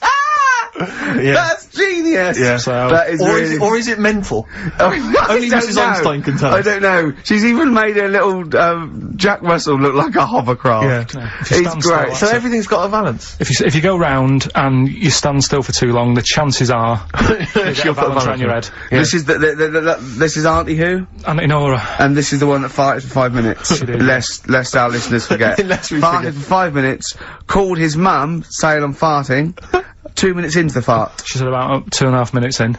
Yeah. God. She said I'm about 2.5 minutes into Well, the my fart. mum said, how long's it been going on for? She said, well, it was about 2.5 minutes before I called you. Yeah. And then it went on for a further 2.5 minutes or something. And, then it stopped. And, She couldn't time it because there was a balance over the clock. Yeah, she because it used to couldn't annoy time her it, when she was yeah. on the phone and you put her off seeing So the time. she was guessing it was 5 minutes. This was one consistent fart.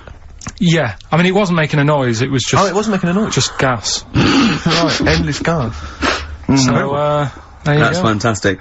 I'm so Well, it's like, right, listen, when I was a kid, right, and it's alright for you to go into women's toilets when you're a kid, it's like, oh, it's a bit cute, right, as long as you're not, like, over 15 or something, right? Right. But when I was a kid, I went into a toilet, and women, when they use their little cubicles, they don't shut the door. Some of them just sit down on the toilet, Yeah. right, and you see everything, and, no, seriously, that's probably one of the first times I saw, like, a woman. Yeah. That, right, and my Auntie Nora when she was staying over. What happened with your Auntie Nora? She was, she's into wearing caftans. Into wearing what? You know, caftans. Oh yeah. What caftans? Big bellowy sort of dresses. Right. And, yeah, I used to sit on the floor at home in front of the telly. Sure. She was on the chair behind. Yeah. She did a bit of a, sort of a Sharon Stone scene. Oh, God. Yeah. Did you see it? There was no underwear. No. What age were you? What was it like? What age were you? It was like a ripped tennis ball. So. What? Right, we're off air. We're off air. Either that or put us in for the Sonys. No, because I read it and kind of started having sort of memories of Auntie Nora again. Yeah. Because she used to always, like, Now, Auntie Nora is the woman Who farted for 5 minutes. she had wind for 5 minutes. Sure. Yeah. But she also, she used to say, oh, Carl, rub me back. Right.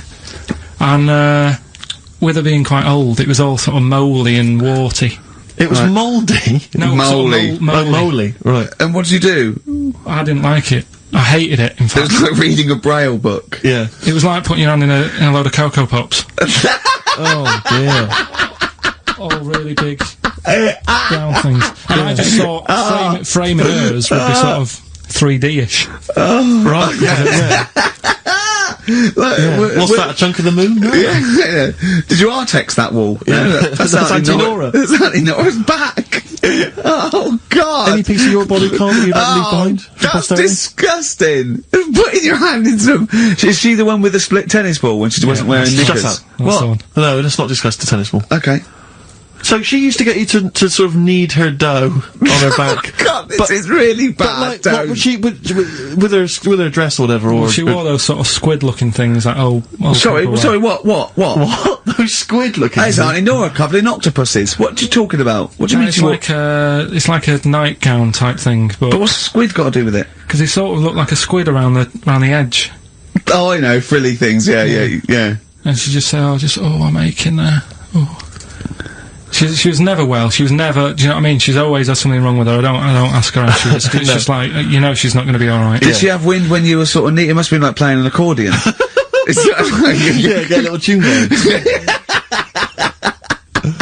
Oh, who's your auntie with the tattoos?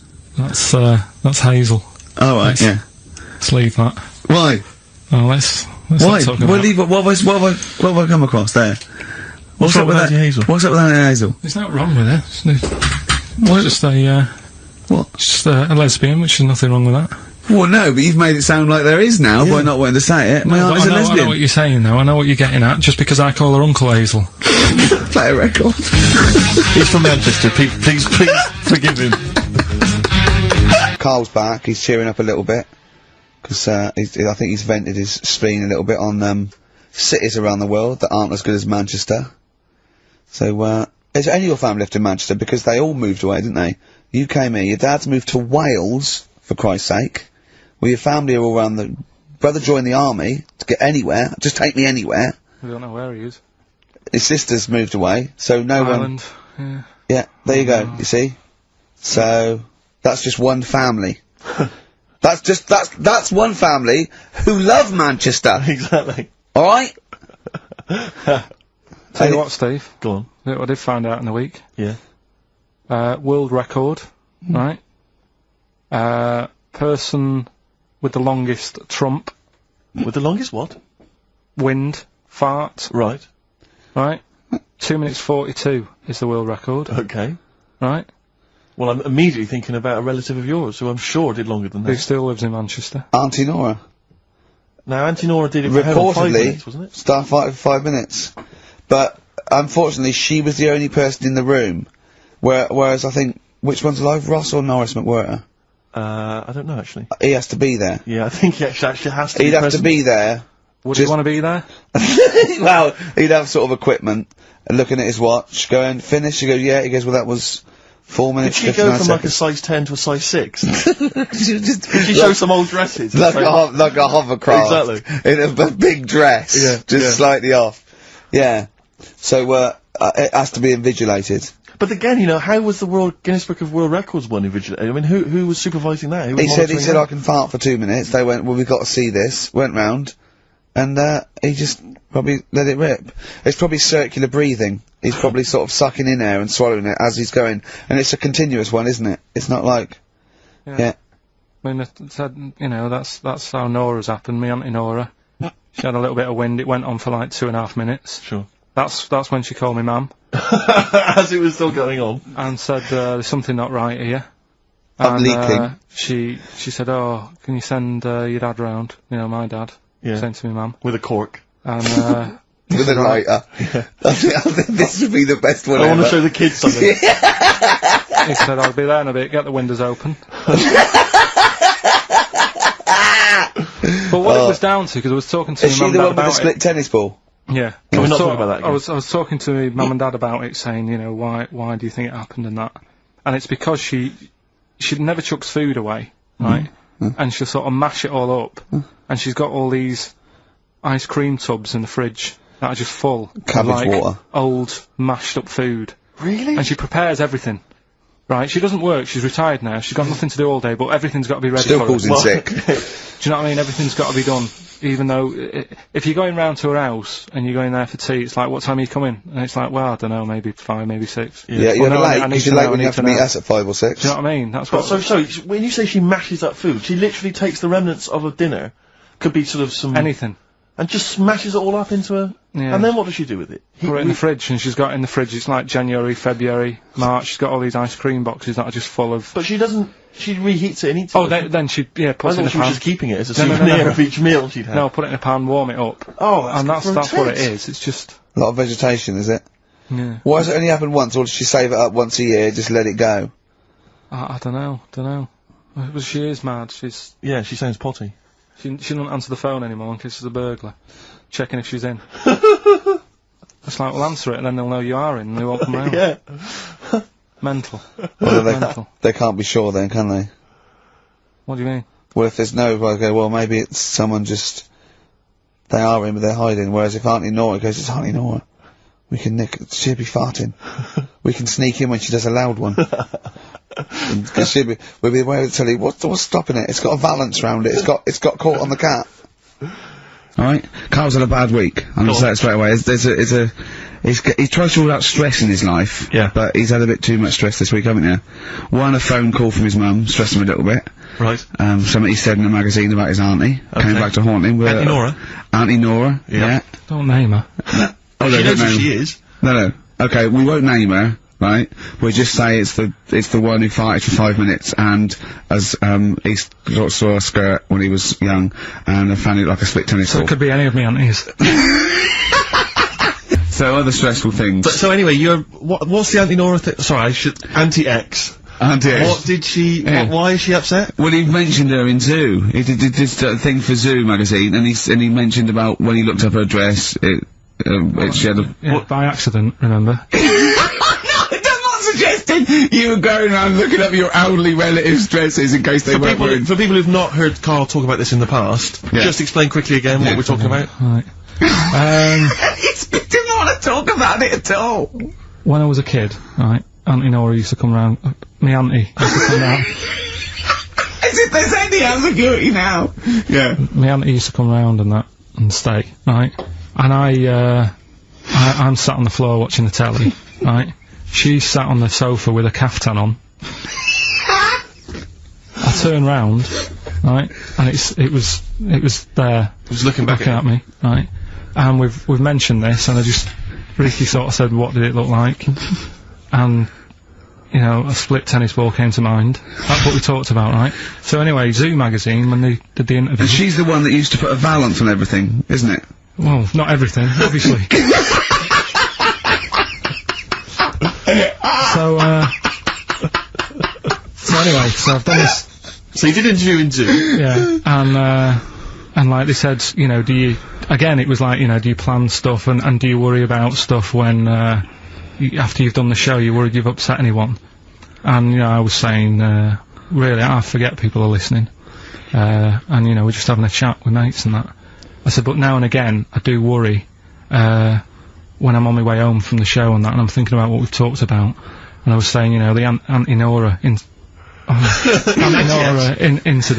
Yeah. Incident! Like Watergate! Yeah. And, anyway, so this was in there, right? And I was saying in the magazine, you know, but I think I got away with it. She doesn't listen to the show, but, you know, and I don't think she reads Zoo magazine, so... She's more of a nuts woman. Sure, yeah. So, anyway, so my mum calls up the other week, right, and she goes, wish you wouldn't, you know, talk about Auntie Nora and that. And, I was like, oh, so how do you know about that? She goes, well, one of your cousins have called us up and said they've read the article about it. So yeah, that's why we don't want to talk about it, really. So he stitched you up. Oh. So do you know what Auntie X is made of this? Do you know if she was upset or not? Well, she doesn't know about it. Because, I mean, maybe she's always thought it looked like a split tennis ball. Maybe you're just in sync, you know, because you're relatives and stuff. Maybe she knew instantly. Even if you hadn't named her, she'd have thought, hang on, I farted for 5 minutes once. Yeah, that's not going to be ambiguous, well is it? be me. If you hear like someone who farted for 5 minutes and's got found like a split tennis ball, you're going to go, I wonder if he means me. Yeah. You're going to remember or that. Andy Jackie. It could be Andy Jackie. Oh, God. Oh, chimpanzee, that is raining down again! Yeah, this is where we read extracts from Karl's diary. We've had to wrestle it from him. He's never happy, but, you know, that's the way it goes when you're doing, a show as popular as this. And I'm going straight now to this entry. My mam phoned and said that my Auntie Nora, classic Auntie Nora, wanted me to look on the internet to find out what the weather would be like in Spain at the end of November. I don't know where she gets her money from. 2 months ago, she was asking me dad how much it would be to get her back garden astroturfed, because she's sick and tired of the grass getting out of What does hand. she want to do? Start a football team? Why does she want a back garden astroturf? She likes the sort of green look, but she doesn't like the headache that comes with it, so she's just looking into getting that false grass put in there. Brilliant. Don't know how much it is. They always say when you get someone a present, you should buy them something they wouldn't buy themselves. Daft rule. I want something I would buy myself if I had the money. When I was young, me Auntie Nora got me a present I wouldn't buy myself. It was a t-shirt with her face on.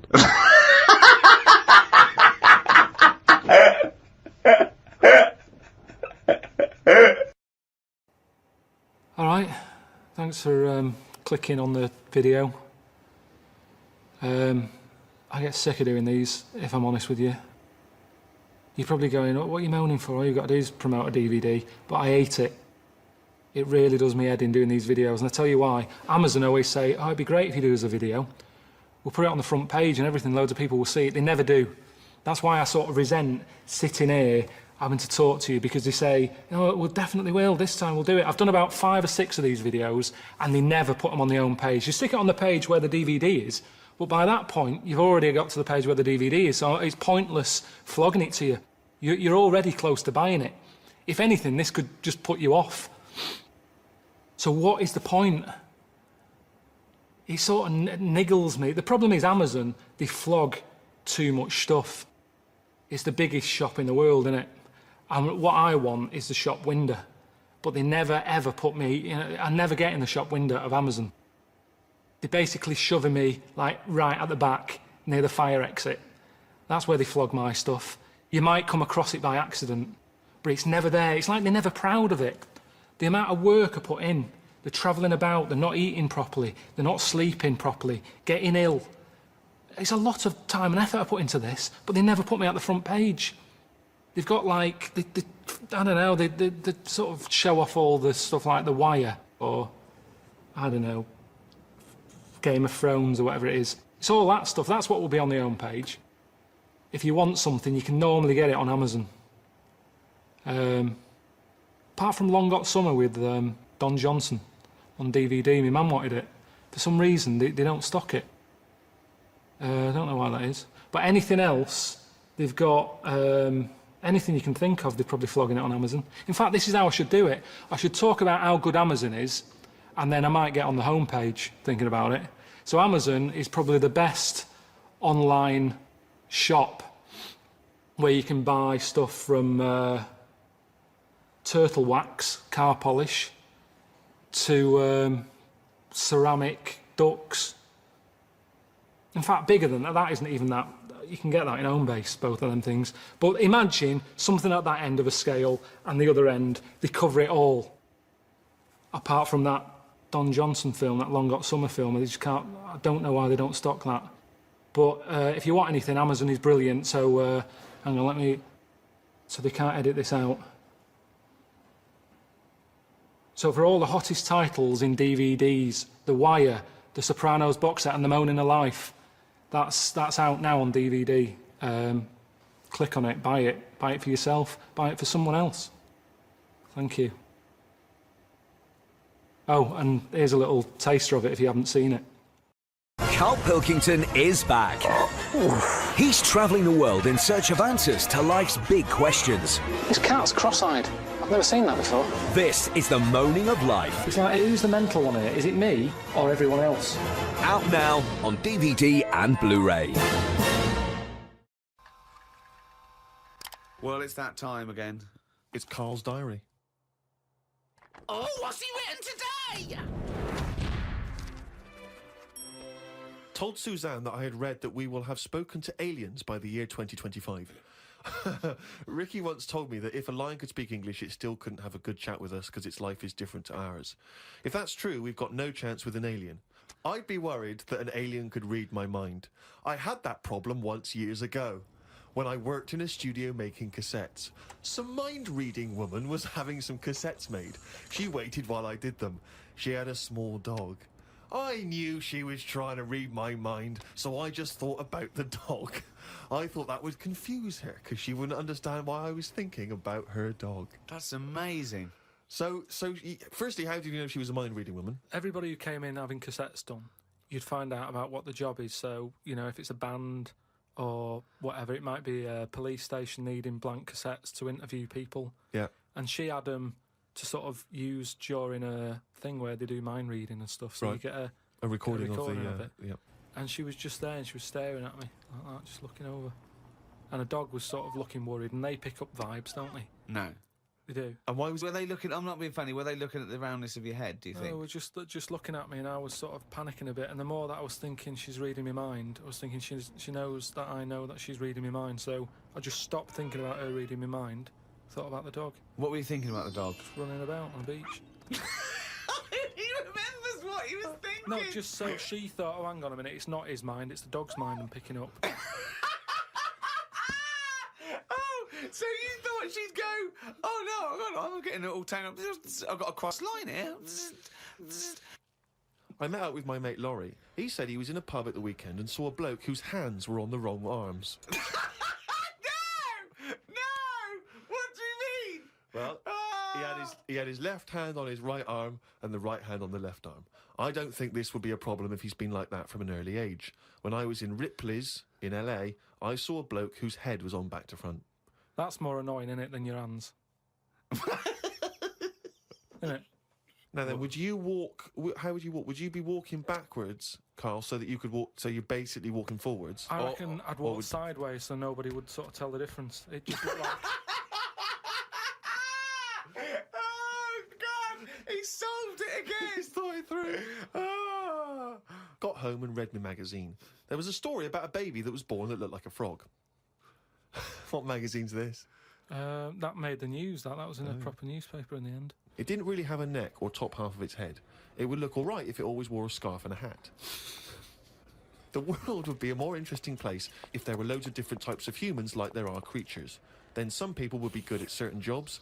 Spider people, ant people, builders, cockroach people, dustbin men. Good idea, isn't it? I mean, Cockroach men, spider men, what are you talking about? Look at some insects, right? Yeah. They don't have machinery, yet they're getting by, aren't they? They have their lives like we do. They get up, they wander about, they collect food, they tidy up, they fix stuff, they make their own house. We can't do any of that. So what I'm saying is, why aren't we using them? Why are these cockroaches with all these powers and stuff going about? It's all these powers. But how could we use them? How could we harness them? I just told you, dustbin men. Or whatever that... No, what you said that if they were also men, if they were cockroach men, we could use them. You've left a big bit out, but when that 1-inch cockroach becomes a 6-foot bloke wearing a jacket... It's just that we always use insects for, like, a bit of fun. You see flea circuses and all that, which is all very well, but I don't think it's getting the most out of them. Woke up at 9:55 a.m. Soon as I woke up, I looked at Suzanne and she looked at me. I said, "Did I tell you about the immune system?"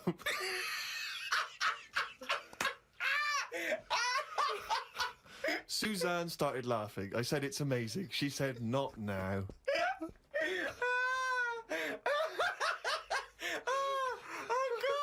I was thinking that! Springing into action, he zips up, his eyes are like... Did I tell you about the immune system? Oh, shut up, Carl. Put the kettle on. Oh, God! Oh, fucking hell!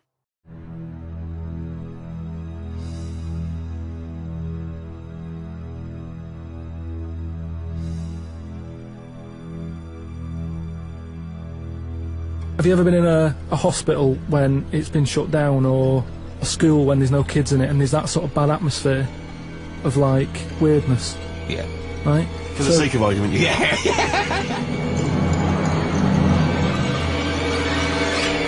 lounging about, and I say, oh yeah, what's in this room, right? And all the floors are like a wreck and rotten and stuff. Oh my God. There's a little sign there, right, and I go up to it, and it says, flies this way. So I follow the arrow, which goes to this corner where there's a shelf, about 3,000 dead flies on it, condom stuck on the top.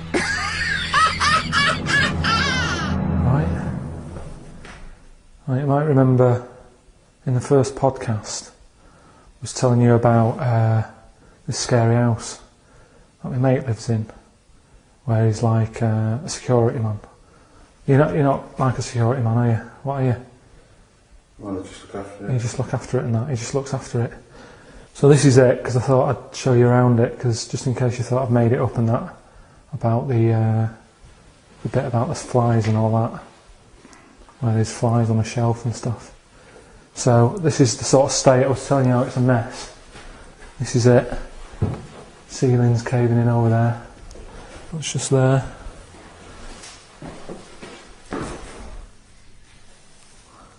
Pair of pants.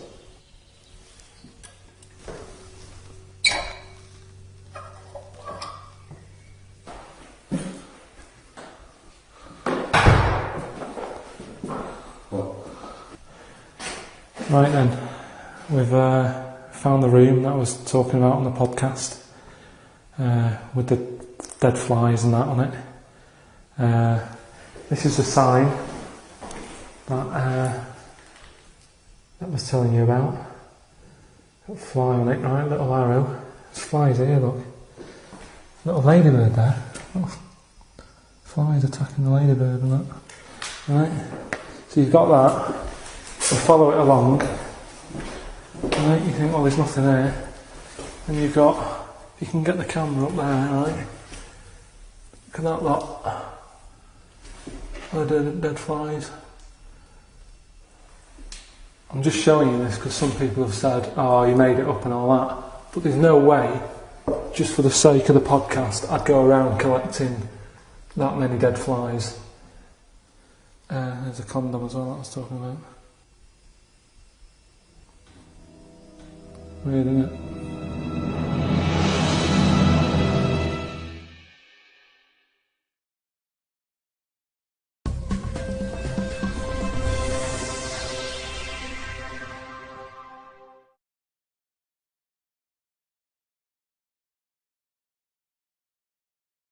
Well, it's about me and Constantine infiltrating those gullible muppets. They are so gullible.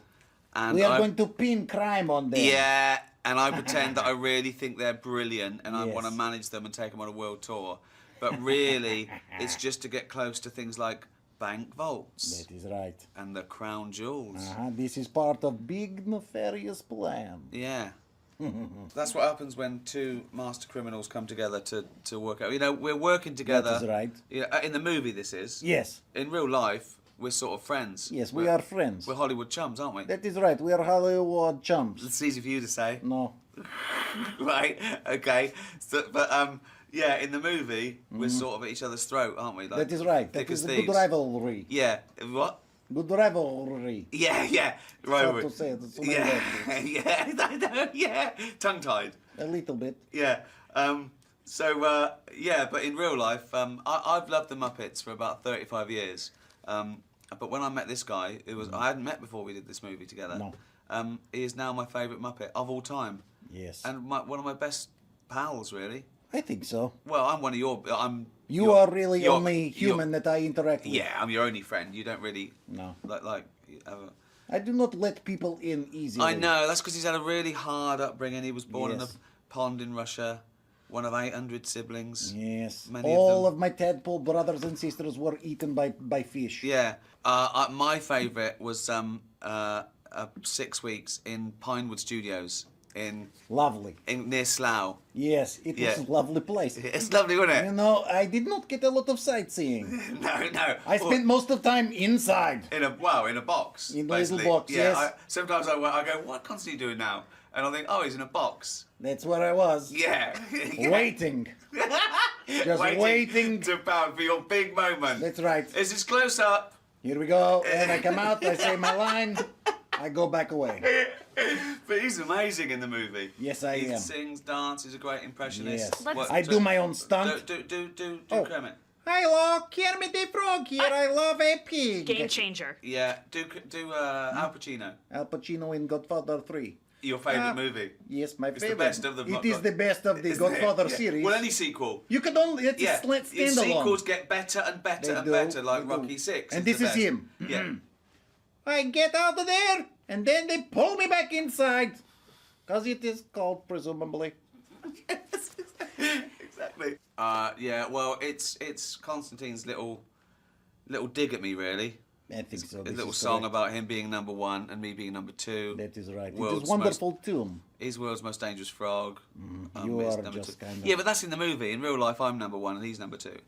We do not have a song about this. No, we don't. But whether we will soon. Don't worry. Will we? Leave it with me. Leave it with me. There's going to be a song. I suppose, but I do not know if this I will know. work. What? I know what we could do. What? We could just swap the... I could start it. So I could sing, I'm number 1. You're the number 2. No. That will not work. Wait, it's been done before. You have to do something different. You will write new song. Okay. I will have it after lunch.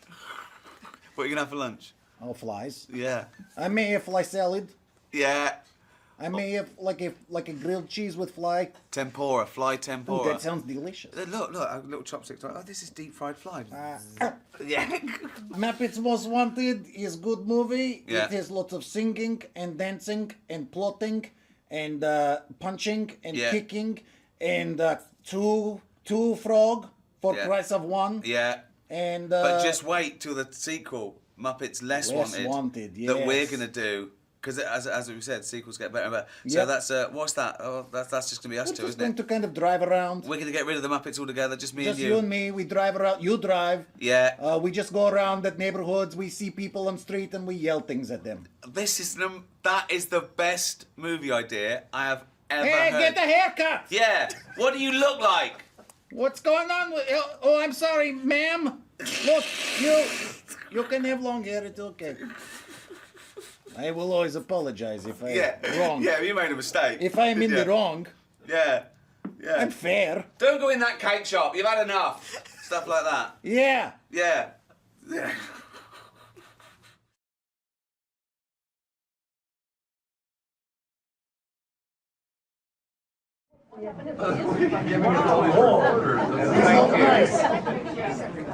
This is a new religion I started. I didn't tell you about it. It's the handing over of the recording device. Like bringing apple to teacher. We do look a little Lord's Supper here, don't we? It's a little spread out. So I Come don't on, think sit it down, needs. everyone. I don't think it needs to be said at this point. Well, please welcome. Yes. Tina Fey. Kermit Frog. Thank you very much. Ricky Gervais. Constantine. Ty Burrell. And Sam Eva. Greetings, Hollywood media elite. Well, goodbye, everyone. First question. Questions. Yes, for Kermit, I was wondering, nothing against you, Constantine, but I was wondering why, Kermit, you didn't want to play both parts, because it would have really enhanced your acting credits. And where's Miss Piggy? Boy, that's two very different questions. Well, you know, it didn't make sense for me to play Constantine, because we do have a few scenes together, and I don't really work on green screen. So we couldn't really make that work. Plus, listen, Constantine is actually a distant cousin from Russia. Yes. Also with roots in the Colorado area, I understand. This is true. They like to lick toads there. But anyway, so it was better to get him to do it. He has the voice, you know. He is actually from Russia. Well, I'm afraid so, Sam. I'm afraid so. You are sitting between the two of us. That's all I can say. But what is weird thing is I cannot speak any Russian words. Just an accent. That's it. That's a weird part of Russia. That's all English. That is correct. You're going to the Russian airport. Oh, and I should, to answer the second part of your question, well, I'm just going to give it away. Miss Piggy is actually around, but she insisted upon being fashionably late. So I don't know when she's going to show up, but she is here. Who cares? In the second row. Exactly. Angela Dawson, Front Row Features. I wanted to ask the humans amongst the group here about the singing. And was it, were you nervous at all about being in a movie musical and singing and so forth? How did you approach it? And, you know, will there be more musicals in your future? Well, I was okay with singing. I'm a proud pop star. I always sneak a song into everything I do, whether it's David Brent or Simpsons or whatever. But dancing, a little awkward, a little embarrassed about that. I don't move well. But I was with a frog, Yes. so it doesn't matter. I'll do anything with a frog. That's my motto. That's his new thing. And he's a great tap dancer, or more a flat dancer. But He's it's like flat dancing. yeah, flat dancing on my head. So yeah, no one's going to be looking at me when we're doing that dance. They're going to be saying, "There's a frog dancing." That's what's going to be happening. So yeah, I got away with it. Yeah, you have good voice. My singing sounds like, if you've ever seen the movie version of Oliver, when the little boy sings and you can hear the hiss of how loud they had to turn up the microphone. My singing sounds like that. No, that's not good. You were great. You were great. But I think Brett wrote really, really good songs that make us seem good. Brilliant, amazing. America and the world was spared my singing voice except for 2 notes. I don't know if you noticed that. I think it was by design. I spoke my song, but I was thrilled to do it. I'm a huge fan of Brett McKenzie. You are selling yourself short. You are a great singer, a great actor, and a great American. So confusing. In the second row. Hi, Tina. Hi. In your Naja persona, can you tell us why you, not Miss Piggy, are the right woman for Kermit? She'll stab you in the back later, but just tell us now why you're the Nadia right is less work than Piggy. You can give Nadia a bag of hot rocks for Valentine's Day. She will not care. Perfect day. Easy cheap date. Over here on the right. Hello, here. It's a question for Mr. Constantine. What? After this movie, and singing and dancing, did you ever plan to leave behind the criminal life and dedicate and incorporate to the Muppets family? Well, this is a good question. I am actually thinking about doing new Netflix original programming. I will call it House of Toads. I will executive produce and showrun. So let's take meeting, yes? What do you think? Amazing. You're the best. I am. I love this guy. He looks like, you know, he's got a cold, he's literally got a cold exterior, he's cold-blooded, he's an amphibian. But yes. He's got a little, I think I've melted his heart a little bit. You see, he had a bad upbringing. He was born in a Russian pond, wasn't he? Yes. One of 800 siblings. Right. Many of them dead. Right. Eaten by fish. Eaten by fish. And he came over here and we met and we bonded, didn't we? We bonded Yes. over our mutual hatred of most of the other Muppets. Well, a particular pig. Oh, yeah, don't get me Yes. started. Yeah, I think she's not here. Yes. In the center. Hi, my name is Cassandra. I'm from Kids Pick Flicks. So in the movie, there's a scene where Kermit, you try to mimic Constantine in that mirror. So I was wondering, for all of you in your own personal lives, have you ever tried to be someone and mimic someone that isn't true to who you really are? I think that's what we do for a living, isn't it? Yeah. We turn that very strange psychological disorder into a lucrative career. You nailed the answer, Kermit. That was good. Hi. There's a line in the movie that, over here, that suggests that there may have been some rivalry behind the scenes over how much screen time Walter got in the last movie. Would Kermit and Sam care to comment on that? Any sort of behind the scenes politicking? Sam, you're good at behind the scenes politicking. Well, yes. Also very good at diplomacy. So I will just say that I am happy with how this movie turned out and all of the screen time that everyone here got. Sam, you didn't answer the question. Exactly. Oh. That's the point. All the way in the back. Hi, my question is for Ricky Gervais. I'm a huge fan of your work with the podcast and the travel shows with Mr. Karl Pilkington. Thank you. And I was curious, if you were to do another season of An Idiot Abroad and pair Karl with any one of the Muppets, which Muppet would you pair him with to annoy him the most, and where would you send him around the world? I reckon, well, Piggy, I reckon. He can't stand anything high maintenance and whingy and whiny, so that would be good. That would really, I mean, that would finish him off, I think. Or Bunsen, that would be good as well, because they look so alike. That would confuse him. He wouldn't know which one he was by the episode. That would be easy. Here in the center on the right. Hi, I'm Gloria. I'm from Time for Kids magazine. What do you guys think that kids will like most about this movie? I think I have kids, so I will answer for you. I have, so as of this morning, I had 2. Okay, good.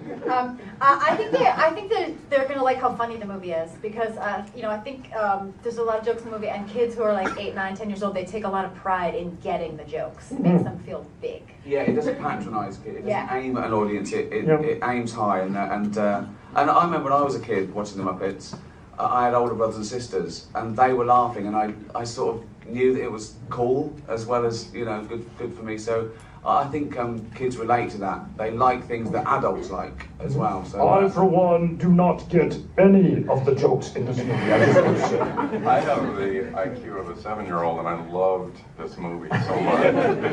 I also love Juice. Hi guys, Jordan with DisneyExaminer.com. I just wanted to go ahead and ask you, you guys are all comedy giants in different age ranges, of Only course. from behind. Oh, yeah. When you guys got to learn each other or got to work with each other on set, I mean, is there anything that for Tina, for Ricky, and for Ty that you guys were inspired from the Muppets? And for the Muppets, were you guys inspired by your human counterparts? I was constantly inspired by the Muppets. I've never realized just how overrated I was until you go out and do a scene with somebody who's doing 8 things at once. Well, all I have to do is try to remember my words, which I failed at miserably. No, again, you sell yourself short of time, all right? You could remember By the way, Sam, most of those words, most of the time. I'm happy to report Sam became my life coach right after we finished filming. Yes. Well, it took a while, though. It took a while. For about half of the film, this man is such a great actor. He had me going. I literally thought he was a Frenchman. Yes, he was so convincing. I think his portrayal of a Frenchman will go down in history as the most convincing portrayal of a Frenchman in film. I think you and I finally really bonded when we realized we had the exact same eyebrows. Yes, it's true. It's true.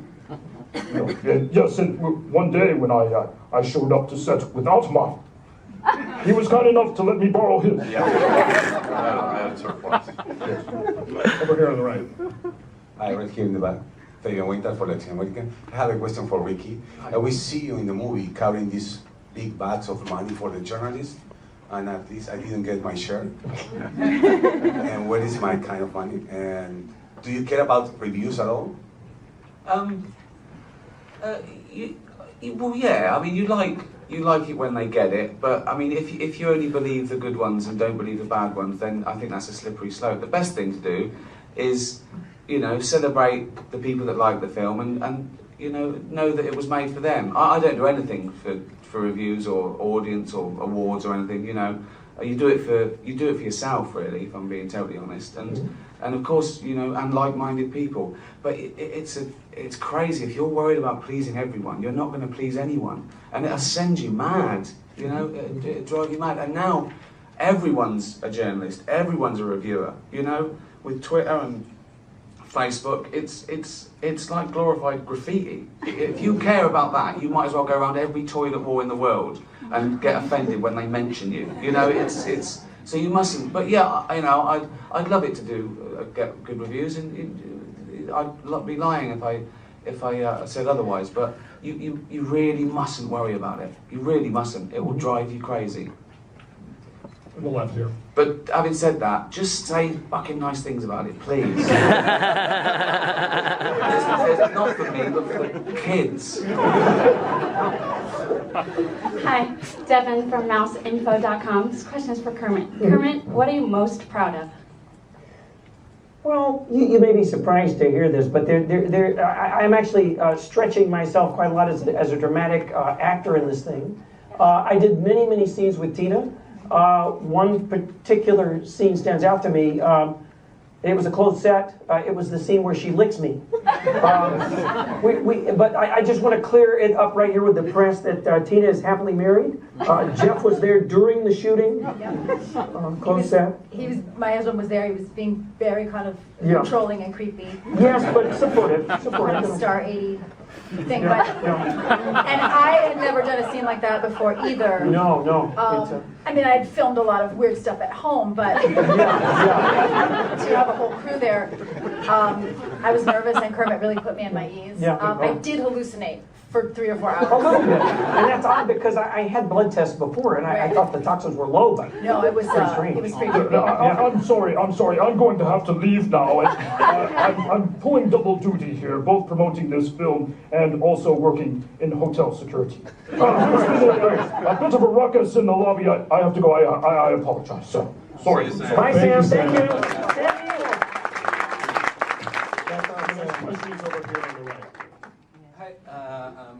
My name is Silvio from Brazil, a global newspaper. My question is for Ricky. I know that you have been a manager for rock bands, for the Sweet rock band. That's right, yeah. And you're portraying a band manager. How is it for you?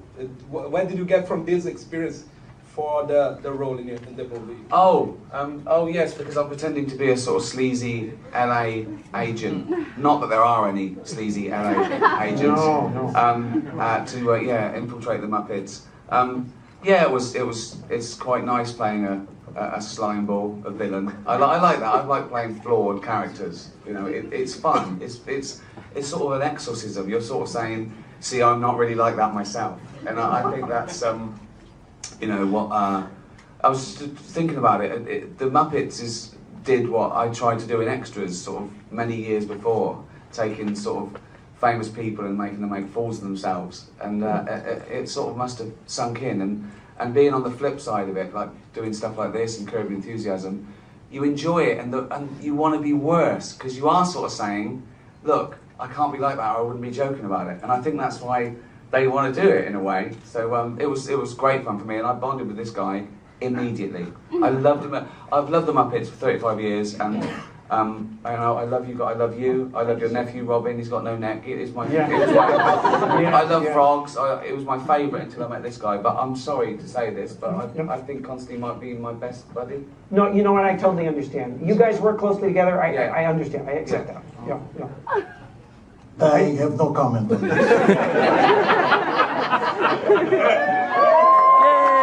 Yay! The show's not over, it's just begun. Hello, Kermit. Well, hi there. Whoa, wait. What? Hello, pig. Which one is which?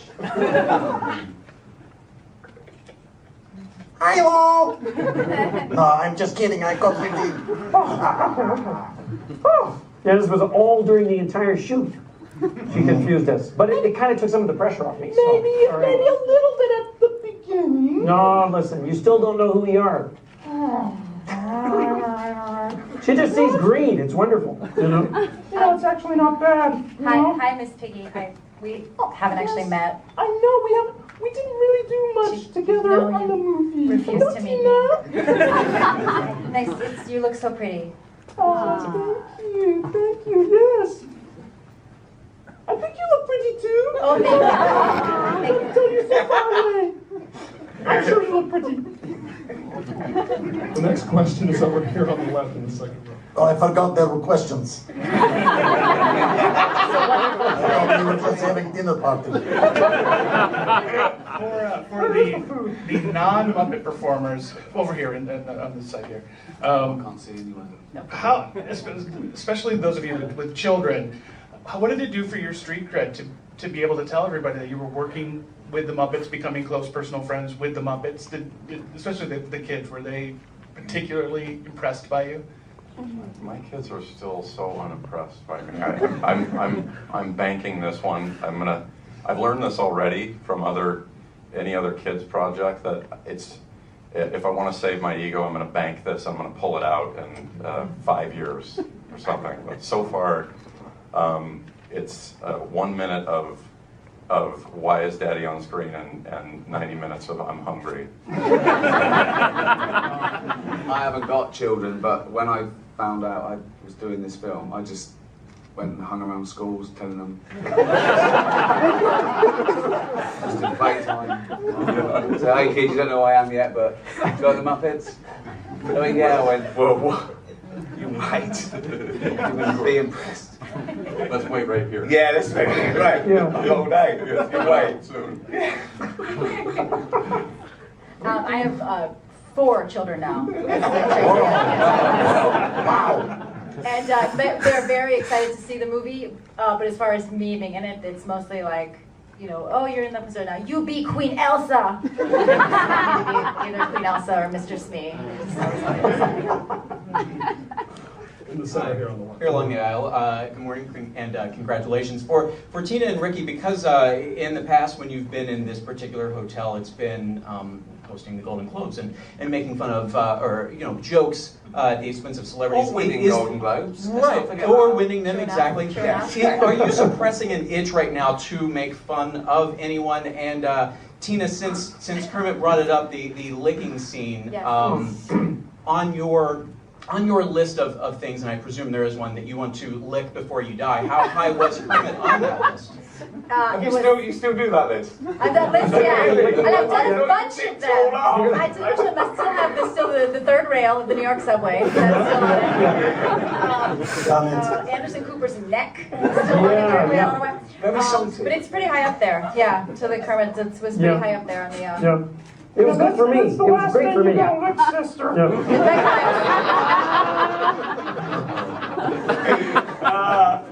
Oh my word! And to yes, I always have to curb the desire to make fun of celebrities. Yeah, I'm got about 12 in my head now, but I'm being nice. So yeah, I'll keep it to myself. I have so many 12 Years a Slave jokes in my head right now. I can't. There were so many extra because it's so fun to write jokes about that. Wasn't it? It was so easy. Yeah. Here on the right. Hi guys, my name's Sean from 2Fab. I was wondering if you could speak to the musicals and like how it was filming with the musicals compared to the regular dialogue. And Miss Piggy, how was it working with Celine Dion? Well, working with Celine Dion, it was a pleasure, it was a joy for her, naturally. Yes, I'm only too happy to let her ride my coattails up to the Oscar stage. Yes, with what, you know, it was a joy. We only spent a little time together, but it was very meaningful to her. And I'm sorry, but this has to be the last question here in the center back. I have a question for Miss Piggy. First of all, who are you wearing today? Because you look fabulous. Oh, thank you. And also, how did you like Vivienne Westwood's wedding gown? Oh, well. First of all, this is an original Stefano from Hoboken. and then, what was the other Vivienne Westwood question? Did you like your wedding gown? Yes, Vivi. She made what a beautiful gown. Yes, made out of recycled plastic bottles. Took a little while to get over that, but you know, as they say, something old, something new, something recycled, something or other. Lucky for me, she didn't get to keep the wardrobe. I could call Viv. I'm No, it's okay. I think it's probably disintegrated by now. Yeah. I don't think so. I think the half-life for plastic is pretty long. Now, what about the half-life for a pig-frog marriage? Not sure about that. I mean, come on. I'm not even sure it's legal. I don't even think it's legal. Why when in the movies, right? Yeah. When you get married and various, and you have children, Yeah. they're either pigs or frogs. Yeah. Why is there no sort of, Well, we've Abomination? We've never actually. some sort of fat, green, sort of snorkeling, hoppy, reading thing. Snorting You know what I mean? thing. Why, haven't you worked that out yet? I don't know. Well, we haven't actually consummated the experiment. We don't really know.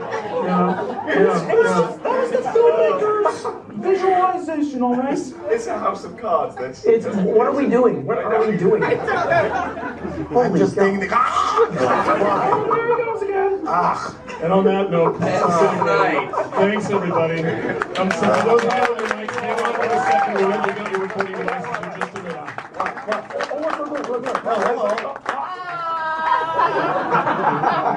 Sure. Block me first.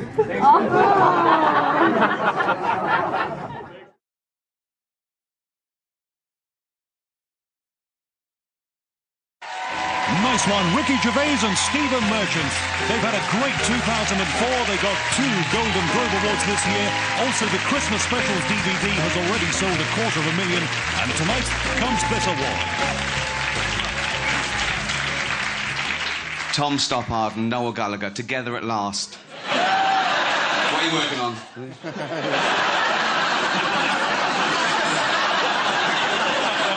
We don't have to thank anyone. No, we should maybe thank John Plowman. Why?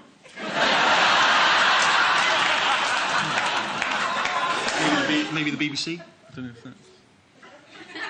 We're on a proper channel now. Maybe we should thank the producers for all their input. Nice one. I still got it. Talking of the producer, he's had his little. There he is. When Stephen Hawking came up, he had his little nose powder joint, didn't he? Which, to be honest, is the least of his problems. Because usually he's the best one in the room. So I wanna...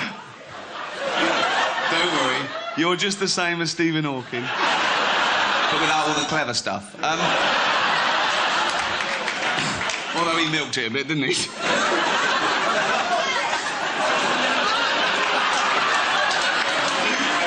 a genius. I'd have had it ready. I'd have had it. What do you expect?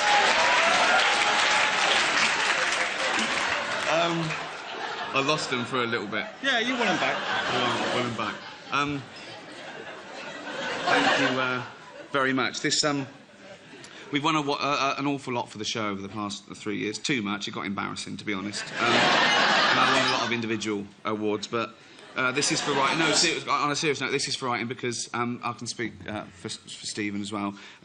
We are proudest of my writing. I knew he'd agree with me. And the thing is, the other thing about writing is it's not paid as well. I've earned about, 10, 20 times what you've earned. Really? I mean, again, that's embarrassing. And even in the industry, it's not looked upon as important. I've never seen Alan Yentob run across a crowded room to hug a writer.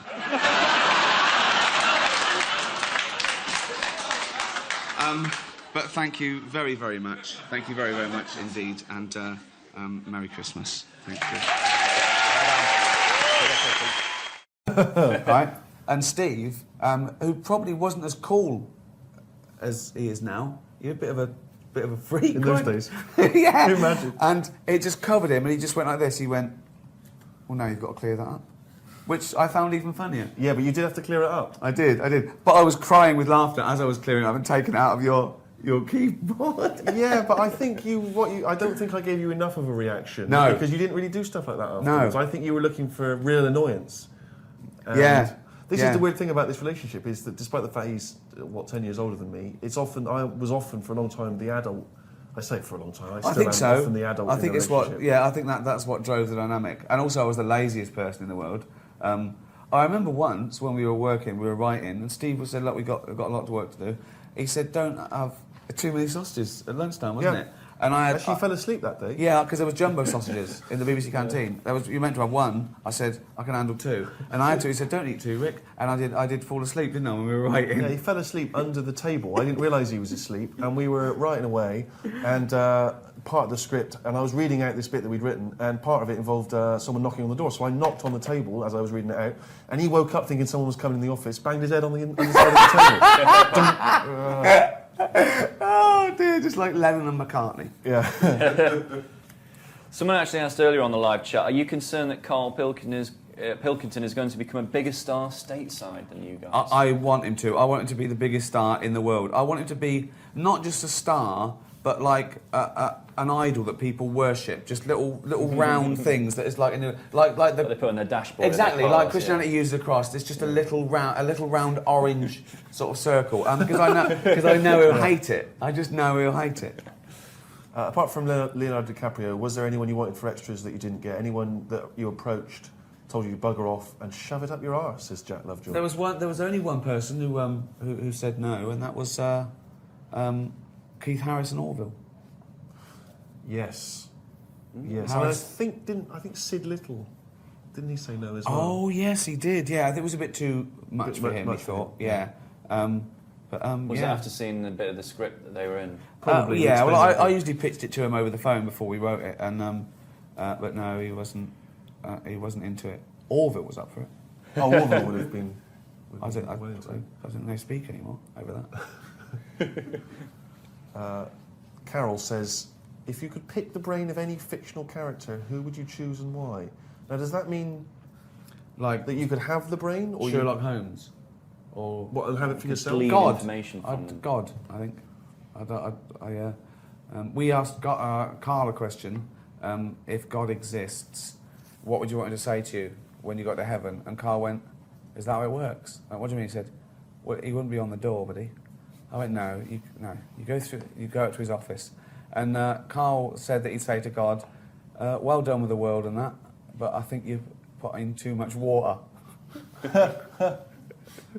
Hey, wow, this is a big question. What are the best things in life?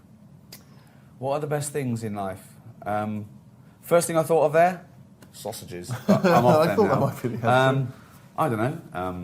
A mother's tears, maybe a baby's laugh. Although Karl said that was the most frightening thing. When we asked him a question, we were doing the questions from inside the Actor Studio. We said, "What sound do you hate?" And he went, "A baby laughing would do me head in." I went, "Why?" He said, "If I had a kid and Suzanne was out, and I'd put it to bed, and then I woke up at 2 a.m. to the sound of a baby laughing," he said it would freak me out. I think he's thinking of like Chucky, just sitting up going, unbelievable. The best things in life. Well, they're free. Freedom. Well, no, freedom is surely. That's important. Surely. In every aspect. Freedom of speech, freedom to live a good life the way you like it. As long as you don't hurt anyone, kids, and floss. Yep. We've got time for just a few more questions, so do keep your questions coming in thick and fast. A few people asked earlier, I don't know if there's any truth in this, Stephen, in a recent interview that you hinted at a secret crush for Nadine from Girls Aloud. Any truth in that? I was being flippant. I'm a fan of all Girls Aloud. Who is it? Even the ginger one. Yeah. No, she's, Well, don't say even. There's probably ginger. No, I didn't mean that. I mean, and including the ginger one. No, it's just so, I got very ginger beard, and obviously, you want two ginger people get together, you can have ginger offspring, who might inevitably be bullied. So you've got to be careful. You've always got to think this thing through. A Girls Aloud is not just for one night, all right? They're for life. Karl said he thinks, it's actually only in England where that happens. I know, in America, it's weird, they don't get the jokes. Like, they quite rightly, they think, well, what's up? There's obviously nothing wrong with it. But Karl thinks that even ginger cats get bullied by other cats. Why do you think it is that the ginger thing is? I don't know. I thought it was. Isn't there a reference to the Bible or something? Is there? Wasn't Judas was wasn't ginger? Judas ginger? No, what are you talking about? It's the Wasn't he? Middle East. They're not ginger people around there, are they? Well, that's why he stood out like a sore thumb. Clearly. I have no idea why I said that. I don't know if that's true or not. I wondered if it was something to do with the old Scottish-English rivalry. And obviously, all Scottish people are sort of, ginger-haired. I wondered if that was anything to do with that. Maybe one of these MySpacers will let us know. Yeah, let us know if you can. Someone asked earlier, Stephen, has Ricky let fame go to his head? Does he only hang out with A-listers these days? People often say to me, has Ricky changed since he got famous? No, he was always a cunt. What advice, Rick, would you give to people who want to get into the business? Don't. do something useful. Train to be a doctor or a lawyer. When was the first moment that you thought, I'm famous? Because you were on the 11 o'clock show. That was the first time I saw you. I was always worried about that. I was always worried about the word, that I didn't want to be lumped in with those people who do anything to be famous, just live their life like an open wound. Fame per se is nothing and largely pointless, and it usually only has detrimental effects, to be honest, But I suppose I knew I was a face. I mean, the first time someone asks you your autograph, you think, oh, but that, I think everyone's famous to that degree these days. I suppose winning the Golden Globes was the freakiest, because that made the real news, not just the entertainment news. It was on front covers of. That was a bit weird, and I was glad I wasn't here when it happened. I was still in America. I was doing some work, but I think the important thing is know what you're doing it for. If you're doing it to chase fame, well, then you can do anything, really. You can do horrendous things to be famous. There's no difference between fame and infamy if that's all you want. But I think you've got to love what you're doing. You've got to know why you're doing it. And we do it for the work and the creative process. And fame is an upshot of what we do. If you're an actor and you're a successful actor, then you're probably famous. But that shouldn't be the driving force. And I'm probably much prouder of being a writer and a director than I am an actor in many ways. But it all comes as a package, really. And joking aside, the advice would be try and control your own destiny, own your own labour, be in charge, walk away if it's not right. Don't compromise. Don't think, if I compromise 1,000 times, then I'll get something I'm good at, because those things stay with you and they stay around, they hang around. There's no rush either. Don't think you have to be famous by 23 or it's all over. Unless you're in a boy band, that's just simply not true. And find your own voice and do something you're passionate about. Don't do anything for the sake of it. Do something that you want to get off your chest.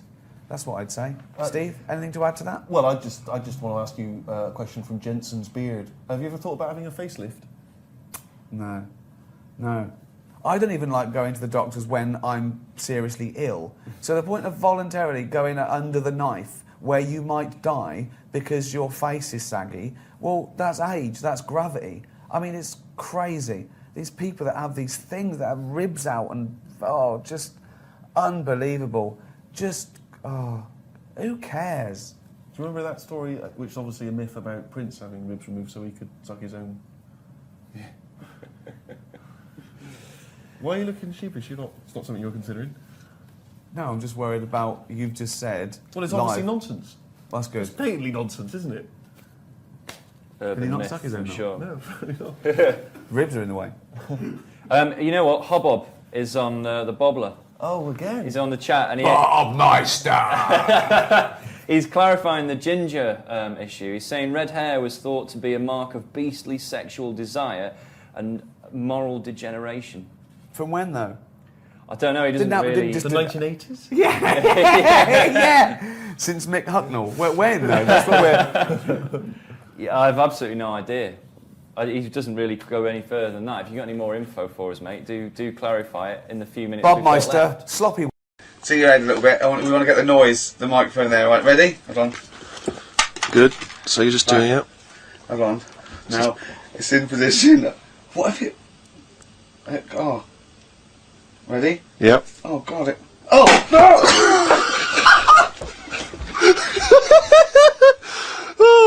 It's like Jackass. Did it hurt? Did that hit me? What do you mean, did it hit you? I sort of just... It went off course, did it? Just glanced at it. Right, Lindauer, you're going to send us 8 more bottles, please, Yeah, because we're going to get this right. Yeah, yeah. Oh.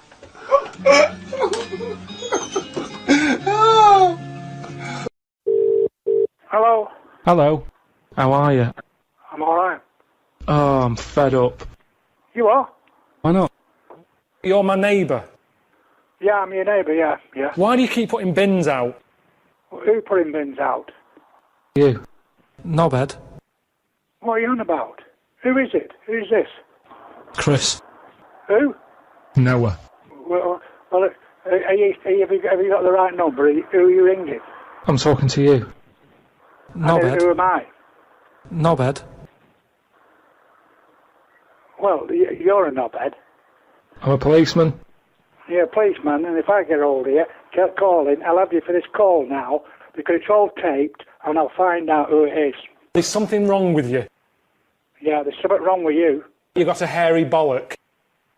There's something wrong with you. I'm glad I've got it all on tape, anyway. Do you want a cup of tea? Cup of tea? You'll get a cup of tea. You'll get me fucking pissed up, you fucking ass. That's Give what it a you'll go. get. Give it a go. Yeah, you better fucking go. I'm gay. Yeah, you're gay. You'll be gay when I fucking get you. And it makes you appreciate how good you feel. Hello. Hello. How are you? Who's speaking? I'm alright. You're my neighbour. Neighbour from where? Yeah. Why do you keep putting bins out? I don't know what you're talking about. I'm sorry. Bullshit. The bin men doesn't come till a Thursday. It's Tuesday. You're putting bins out too early. There's foxes getting at them. There's shit all over the place. Excuse me. My bins aren't out. Who There's do you think dirty you're underpants shouting you at? keep putting in the... You. Say that again slowly. I'm talking to you. Knobhead. I know you're talking to me. Where exactly are you and There's who dirty are you? underpants you keep putting in the bin. I've told you it attracts foxes. Stop putting the fucking bins out through 2 fucking days early when they've got to sit there and it attracts you. I'm trying to sell me flat. These dirty, shitty undies all over the fucking pavement. I don't know whether it's one of these stupid jokes. I'm having a breakdown. Who's speaking? Okay then. You're my neighbour. Who are you? Who are you speaking? You're my neighbour. Where do you live? Why do you keep putting bins out? Where do you live? And I'll tell you where I live. I don't want to say. My bins aren't out. Bullshit. Okay, what street do you live on? I don't want to say. You don't know what street you live on? Well, I believe now, do you know what street I live on, you dickhead? I can't remember. You can't remember? Well, What I'm stop saying- ringing round and being out making an ass of yourself. My bins aren't out. If you're not prepared to tell me who you are, where you're speaking from, you're talking out your Bullshit. arse, mate. All right, ta-ra. What I'm saying is, I'm mental. Hello. Hello. How are you? Alright. Oh, I'm fed up. Jack Daniels. Yeah. You're my neighbour. I don't know. Why do you keep putting bins out? What do you mean? Why do you keep putting bins out? What are you talking about? You keep putting bins out. That's what annoys me. Do you know what I mean? What do you mean keep putting what out? You keep putting bins out. There's dirty underpants you keep putting in the bin. I've told you it attracts foxes.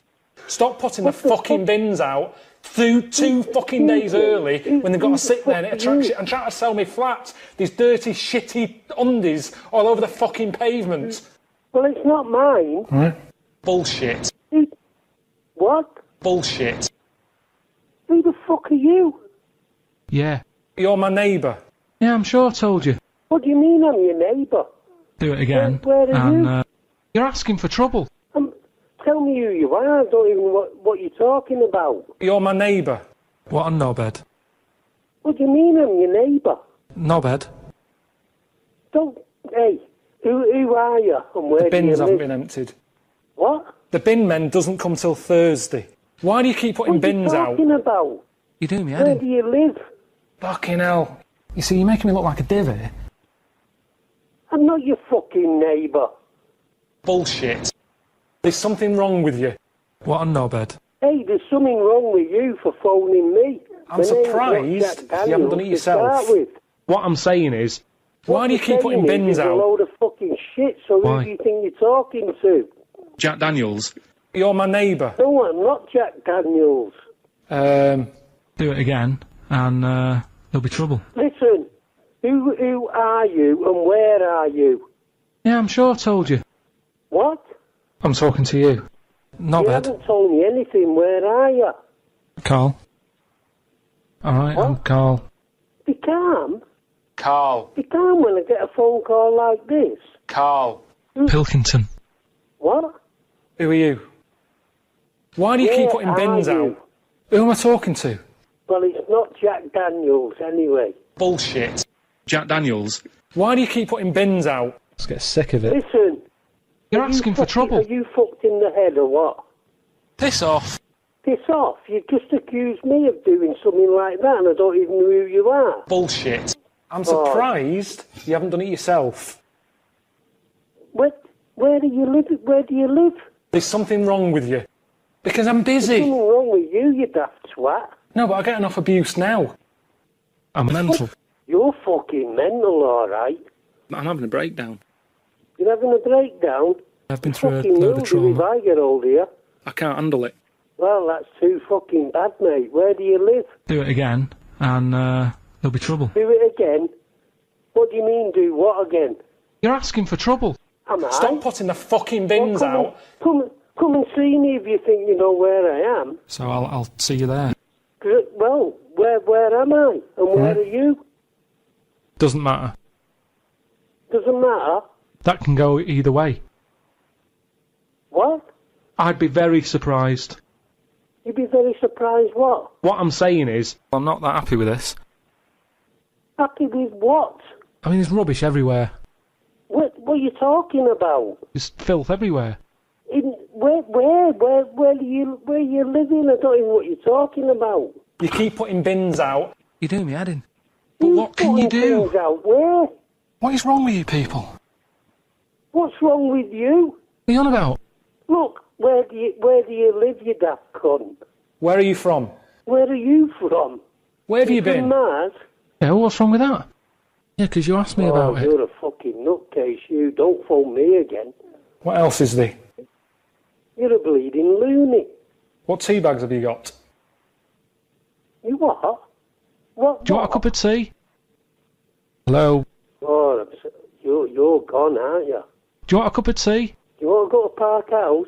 Why? Because I think that's where you should be. No, you're not doing that. Pack it in. Pack it in. I'm just not happy with this. Don't phone me again. Well, which order would you say it You're a works in? nutter. It's not worth it. It's not worth it, mate. No, it's not, because you're fucking balmy. So You live and you fuck off. learn. What I'm saying is... That's not normal, is it? Hello? Hello? Hello? How are you? Who is it? Oh, I'm fed up. You're my neighbour. Why do you keep putting bins out? Who are you? You're my neighbour. Neighbour. Yeah. Hello? What I'm saying is, why do you keep putting bins out? Who is it? You're my neighbour. But I'm just been speaking to my neighbour. What? You're on about bins? You keep putting bins out. Let's get sick of it. There's dirty underpants you keep putting in the bin. I've told you it attracts foxes. Stop putting the fucking bins out through 2 fucking days early when they've got to sit there and it attracts you. And trying to sell me flats. These dirty, shitty undies all over the fucking pavement. I don't live near a flat. I think you've rang the wrong number. Bullshit. Do it again, and there'll be trouble. Do you know what I mean? I think you've rang the wrong number because I don't live near a flat and I don't put my bin out. Bullshit. What I'm saying is, it's a bank, right? Busy bank. Normal day, everything's going normal. Busy bank, people going in, doing what they do, seeing about mortgages and stuff. Everything's normal, everyone's happy. So anyway, it's quite busy one day. Fella comes in with a gun and a balaclava on. Man comes in, starts waving a gun around. So everyone's thinking, oh God, you know, everything, you know, oh God. And he's telling everyone to get down on the floor. So everyone's panicking, everyone's getting on the floor thinking this is it, this is, you know, it's all over. Just when you think, you know, it's all bad news. Doors swing open. Little monkey wanders in. He's telling it to get down on the floor. I don't think it was taking any notice. Goes up to the robber, wanders in, runs up to the fellow with the gun, takes the gun and the bag of money off him. Everyone's like, yay, you know, we've been saved. Then the monkey starts backing out with the gun and the money. It does a runner with the money and the gun. No one's seen it since. Right. I know it's mad. That's the idea of Monkey News, telling people how monkeys are pretty, you know, they're mental. Right, okay. Do you know what I mean? I'd appreciate it if you didn't ring this number again, because I don't know who you are, and... You're my neighbour. But I've just been speaking to my neighbour. You're not my neighbour. I know both my neighbours, and they're both lovely, and they're both elderly, and you don't sound like either one of them, so... So fail! Why do you keep putting bins out? Ringing this number. I'm mental. You're I can't mental. handle it. I can't handle it. I'm having a breakdown. Right, well, don't you think you should ring the Samaritans or somebody like that and not me? I need Jack Daniels. Do you know what I mean? Don't we all? But you don't really need to ring me, do you? I don't know where you've got this number from, but I'd appreciate it if you didn't ring me again. No, but I get enough abuse now. I'm not abusing you, I'm asking you nicely not to ring here again. Bullshit. Well, it's happened before, Say that, right? please. I've got 3 children stood here. Do not swear at me. Well, it's happened before, right? We've talked about that before. We haven't talked about it before. I don't know who you are. Yeah, I'm sure I told you. You're my neighbour. Fucking hell. You're not my neighbour. I know Fucking all hell. my neighbours. I live on a quiet little road. I know all of them. You are not my neighbour. Fucking hell. What a knobhead. You see, you're making me look like a divvy. Swear at me, please. Yeah. Fuck off. I beg your pardon. Piss off. Where exactly do you live?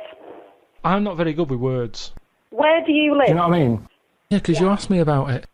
Where do you live? What did he say? If you're my neighbour, where do you live? What road do you live on? Come on. You see, you're making me look like a divvy. Where do you live? This is where it gets weird. It's getting very weird, because you're not my neighbour, so... You're asking for I'm trouble. going to ring the police, because you're annoying me now. What I'm saying is, I'm a policeman. You're a policeman. Yeah. I'm a policeman. I'm Dr. Sexy. Right, well then you better arrest yourself then. I'm Dr. Sexy. How big's You're your a cock? doctor. How big's your cock? Right. I'm sorry, but this is getting weirder by the minute now. Listen, go and ring somebody else, because you're Why? clearly not a well person. Why? Why? How have you got this number? If you go to places that you're in danger of being kidnapped, you're meant to have a code word. They've got a If bag I over go your head, to gun to your head or places whatever. I'm in Tell them danger you've of been what? kidnapped and you go... They've got a bag over your head, gun to your head or whatever. Tell them you've been kidnapped and you go, Congress tar. And they go, bloody hell, he's been kidnapped. Before you know it, the A-team's coming in. Hello? How are you? I'm alright, how are you? I'm alright. Very Sick good. of it. How'd you go on in Portugal? The bins haven't been emptied. Oh, you again? Why do you keep putting bins out? Me? Get a I've told deal. you before, you got the wrong number. I don't know who you're Bullshit. talking about, so fuck off. Bullshit! Right, have you got that now? Are you fucking daft or what? I'm a policeman. Are you? Basically, right, I'm mental. Oh, I know that. I can fucking gather that. I'm having a breakdown. Have you? If I'm not me, what am I? I don't. A fucking nutcase. Now go away. I mean, there's rubbish everywhere. Hello. Hello. How are you? I'm brilliant. How are you? I'm alright. Graham. Yeah. Why do you keep putting bins out? Just get sick of it. What bins? You keep putting bins out. There's filth everywhere. I mean, there's rubbish everywhere. Hang on a minute. What address are you talking from? Yeah, I'm sure I told you. There's dirty underpants you keep putting in the bin. I've told you it attracts foxes. Stop putting the fucking bins out two fucking days early when they've got to sit there and it attracts you. And trying to sell me flats. There's dirty, shitty undies all over the fucking pavement. Excuse me, just a minute, calm down please. Who are you talking to? What address are you talking from? What a knobhead. I'm talking to you. Graham. No, you're the fucking knobhead, mate. What's your address? Graham. Graham? It's hard to explain. There? Excuse me, listen, my last name is Graham, not my first name. Graham. What address? I don't want to say. Why not? It's not worth it, mate. Well, I don't know who you are. I don't know who you are. I'm a policeman. You're a policeman? Alright, I'm Karl. Karl who? Pilkington. Karl Pilkington. I don't know a Karl Pilkington. You're my neighbour. Which address? Tell me the address. What is my address then? Well, which order would you say it works in? No. Listen, what address do you think I live at? That's what annoys me. Bullshit. No, you tell me. Fuck off. What address are you phoning from? I'm not gay. Who says you are? Come on. I think you want to get your head sorted, mate. No. I need Jack Daniels. Do you know what I mean? I don't know who you are, and I don't know what you're talking about. I'm just not happy with this. It's not my problem. It's not my problem, because I don't know who you are. There's something wrong with you. No, there's something wrong with you, mate. I'm surprised you haven't done it yourself. Get rid of it. I think you're taking the piss, mate. What a knobhead. No, you're the knobhead. No. What I'm saying is, why do you keep putting bins out? Hello? Hello? The bins haven't been emptied. Why do you keep putting bins out? What are you on about? You keep putting bins out. There's filth everywhere. Where am I putting bins out? Stop putting the fucking bins out. That's the option. You're asking for trouble. My bins are around the back of my house. You're asking for trouble. I beg your pardon? Yeah. It's not my problem. Yes, do you think we live at? I'm a policeman. Get you for a policeman. Come round here then. Yeah. Come round here. Come round to the house that you've sold into. Why? You're Do you want a cup of tea? Come and have a look. Do you want a cup of tea? I want a fucking cup of tea. What is up with your head? Jack Daniels. Fucking knobhead. I'm mental. You are. What a knobhead. Knobhead. Hello? Hello. How are you? I'm fine. Who am I speaking to? Oh, I'm fed up. You don't know me. You're my neighbour. You keep putting bins out. Just get sick of it. What are you talking about? What road do you live on? The bin men doesn't come till a Thursday. It's Tuesday. You're putting bins out too early. There's foxes getting at them. There's shit all over the place. I've not got any bins out. What road do you live on? Yeah, I'm sure I told you. There's dirty underpants you keep putting in the bin. Stop putting the fucking bin. Stop putting the fucking bins out two fucking days early, and they've got to sit there and attract shit and try to sell me flats. I never put them out. These dirty, shitty undies all over the fucking pavement. Listen to me. I think you've got the wrong number. I live on Ripon Road. What road do you live on? Knobhead Street. Pardon? Knobhead. You've got the wrong Street. number. I live on Ripon Road. But the fact of the matter is, you keep putting bins out. I mean, there's rubbish everywhere.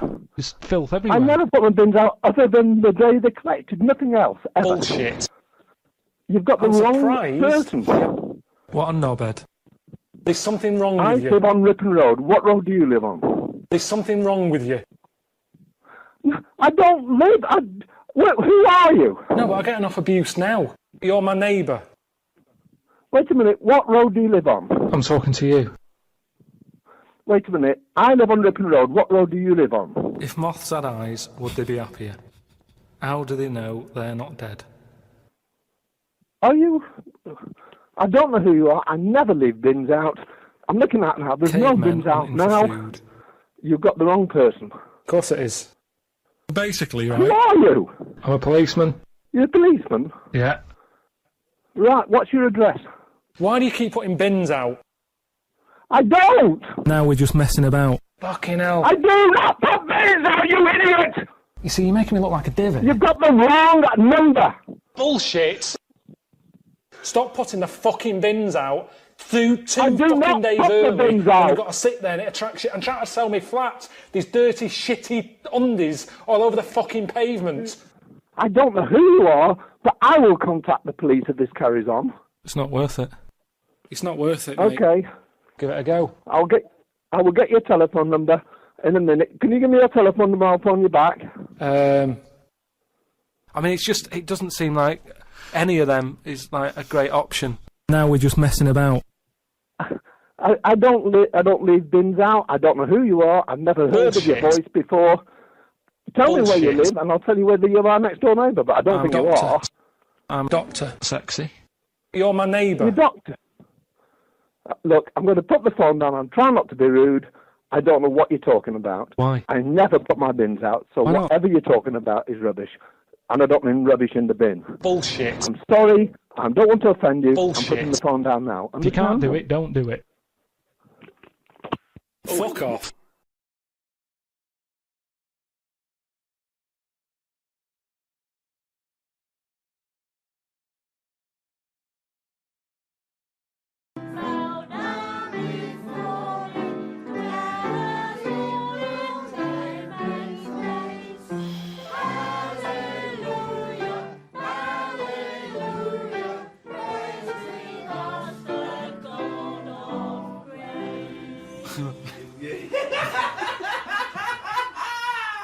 Oh God! Oh God! Fuck. It's really good, David. It's really good. Oh, Carl doesn't laugh at anything. It's like a no. No, okay, right. Right, do you want to go out? Sorry, I don't know if I could do this.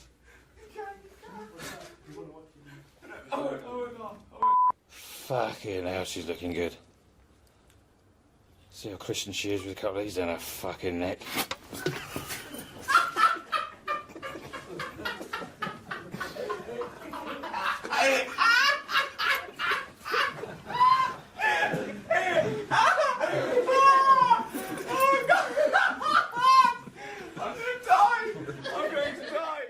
You know Hannah's got you out here because you stink?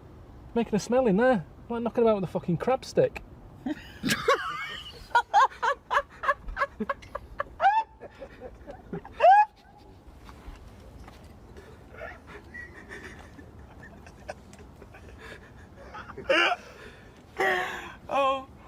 Oh. Worst style ever. Well, whose head is it? My head. Yeah, it's yours. I've got to look at it. That's what he says as well. He says it's not just the hair, it's the head. Completely round, egg-like thing with a V on it, a little strange face, gimp face, and then...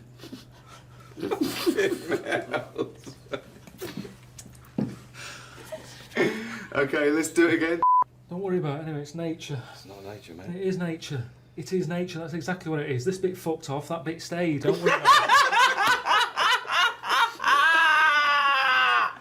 Oh God! Oh, there's no chance.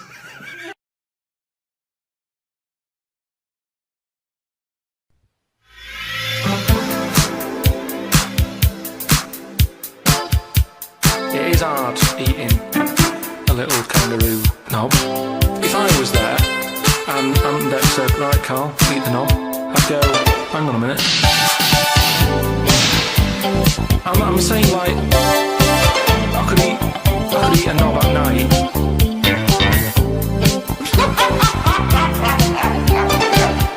I could eat a knob at night. It's that time again, it's what everyone's waiting for. Can you do the jingle? I'm saying like, I'll pop back at about 6:30 this evening, and I'll be ready. Sure. Can you do the jingle?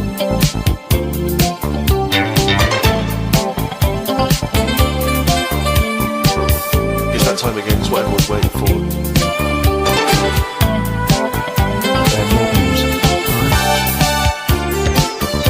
I'm saying like,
saying like I could eat a knob at night. I'll pop back about 6:30 this evening. I'll be ready. I'm saying like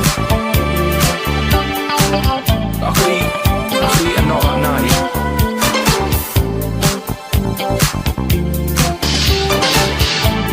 I could eat a knob at night.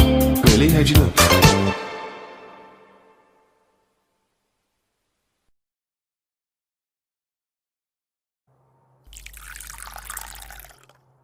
I was thinking the other day about, you know, your body and everything, because it is amazing, isn't it? How it works. Oh, yeah, yeah. Does the brain control you, or are you controlling the brain? I don't know if I'm in charge of mine. Nor do I, There's Carl. a surprise. Nor do I, Carl. No, do you know what I mean, though, by that? Does the brain control you, or do you control the brain? Like, don't you ever sort of think sometimes? Say if you're making... But you are the brain. No, but I was making a shopping list, right? Going, right, I need some rice, kidney beans, and I thought I had everything, and I sort of was rolling up the paper, and then something went, oh, an onion. Your brain did something that. went an onion. Was it Suzanne? No, well, my brain sort of went, you forgot something. Yeah. I didn't think I'd forgot. I was No, you are your brain. No, but don't you understand? My brain was I was in control of my brain when I was writing down rice and kidney beans. But you're not in charge of the onion. That's another part of the brain that's in charge of the onion. The onion sector. Yeah. No, but I put the paper away, putting my coat on, ready to go, ready to go and get the rice. Yes, but your onion lobe kicked in. What? So you put the paper in your pocket, you got the coat on, then you just suddenly hear Then from it nowhere, was just like onion. Yeah, I'm not even thinking about that shopping list. It's in my pocket. I'm thinking, do I need my gloves? It's cold out. Yeah. Suddenly, onion, and it was like, oh yeah, onion. Yeah, I had to get the paper out. So what I'm saying is, who's in charge?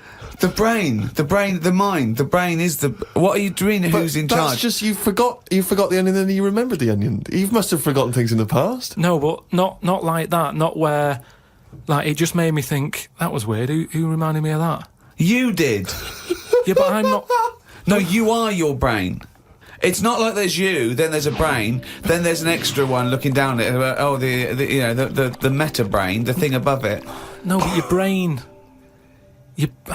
How does your brain work? You give it information, don't you? Well, it takes... Do you mean you give it information? Well, if I sat in a room with nothing, not feeding it anything, it wouldn't know anything. No, but there's this thing there's two yous. It's this thing that there's Carl and Carl's brain. Yeah, there's not a duality in this. If you go, come on, now think. That's the brain saying that to itself. It's not. There's not two people in there having an argument. Come on, brain. And the brain's going, oh, don't you start, I was thinking then. And the other thing's going, brain, onion. And the brain goes, Carl, onion. You are your brain. If you are anything, you are your mind, your brain, your collection of memories, your personality. You're not what you look like. Does that answer your question, Carl? What did you think of then? You were thinking of a tortoise on a skateboard then when I did that last sentence, weren't you?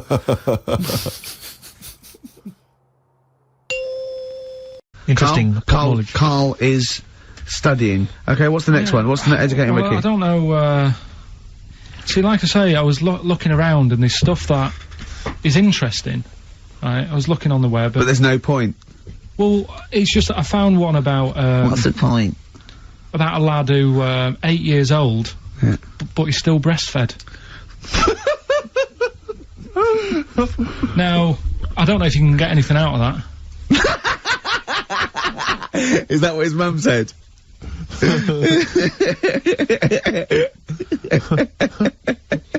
What do you mean I don't know if I can get anything out of that? You don't need to. No, it's just that, you know... Where did you read that? That was on the internet.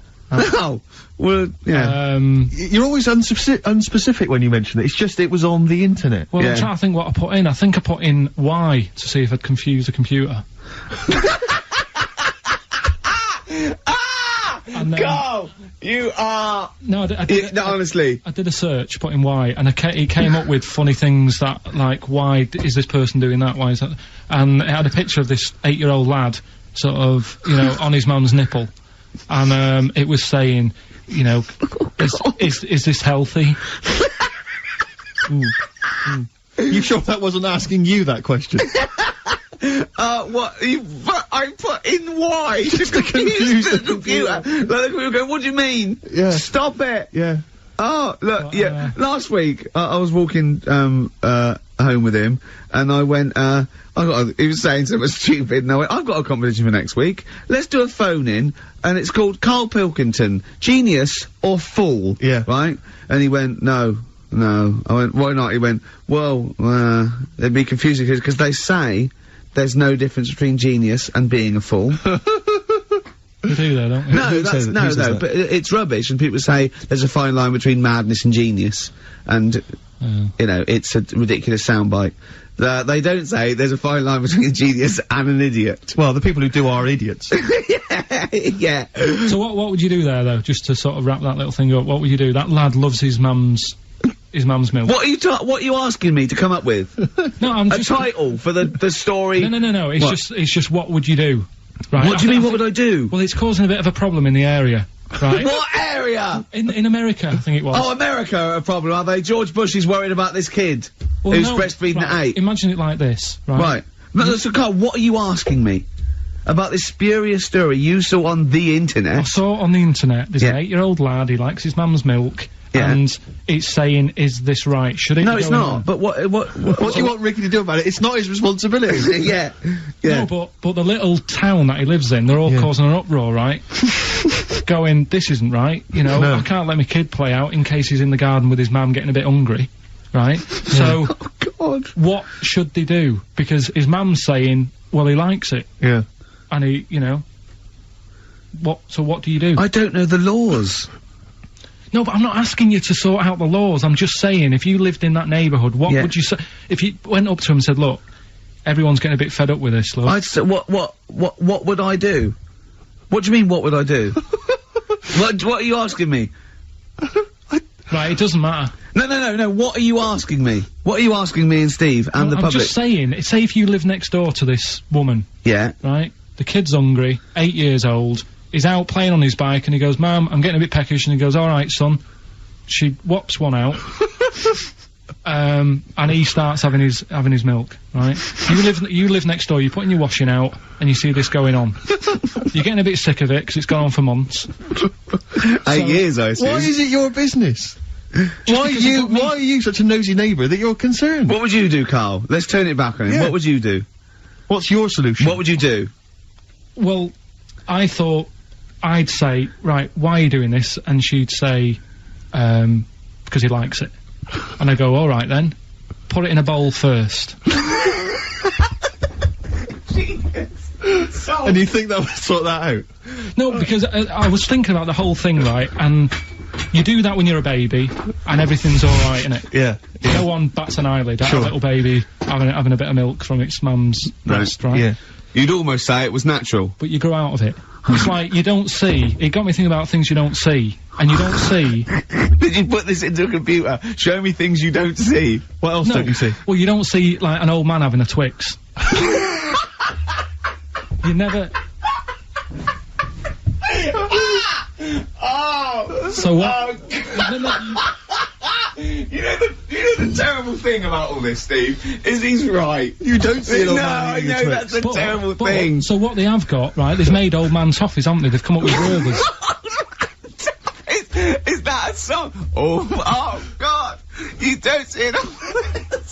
No, listen now.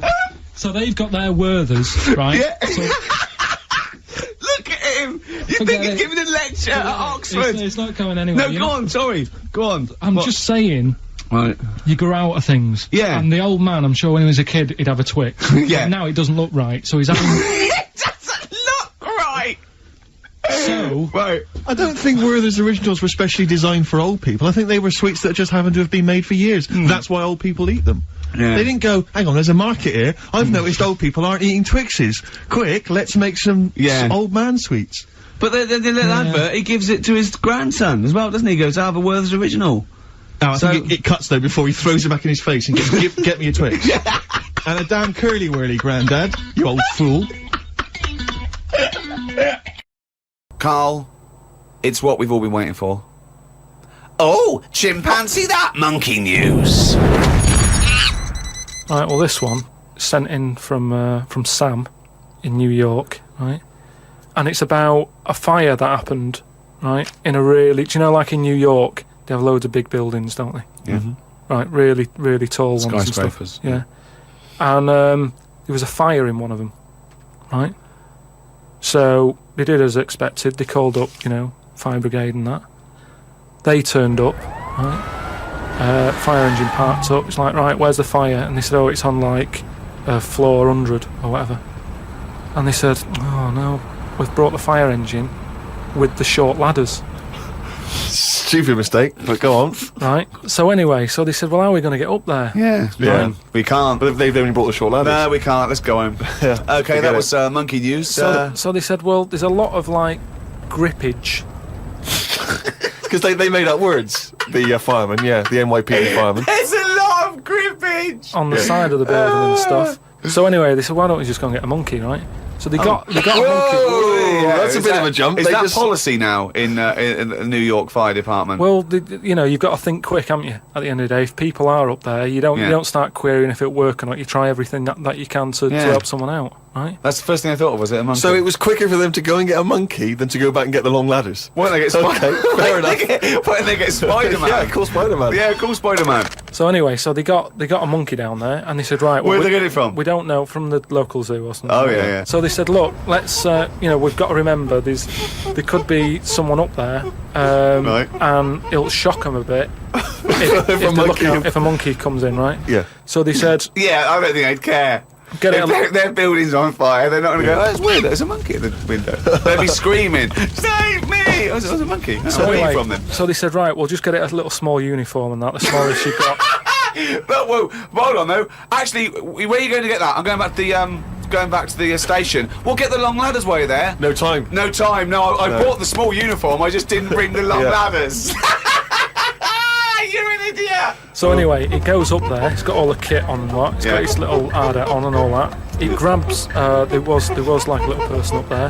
Manages to grab that. Not give it a midget. Who was up there then? It was just Someone that was just the right size for a monkey to be able to rescue, which is handy. Because if it had been anyone else, like a larger person or a family, we'd all been screwed. No, I don't know about the size of it, but it's just the story saying how like it was quite a big monkey in that it was good at breaking down doors. Oh yeah. It was good at climbing into small spaces and stuff like that. Anyway, but it managed so it's big enough to carry a fully grown man, but small enough to climb through a cat flap. Yeah. Sure. So which is handy. So anyway, it managed to, you know, Did it have the boots on as well? It got the person and everything, and now it says it, you know, it's sort of it's on call if they ever need it again. So. Sure, and if they ever get anywhere again and they've forgotten the long ladders, but there's plenty of grippage, they just call for Coco.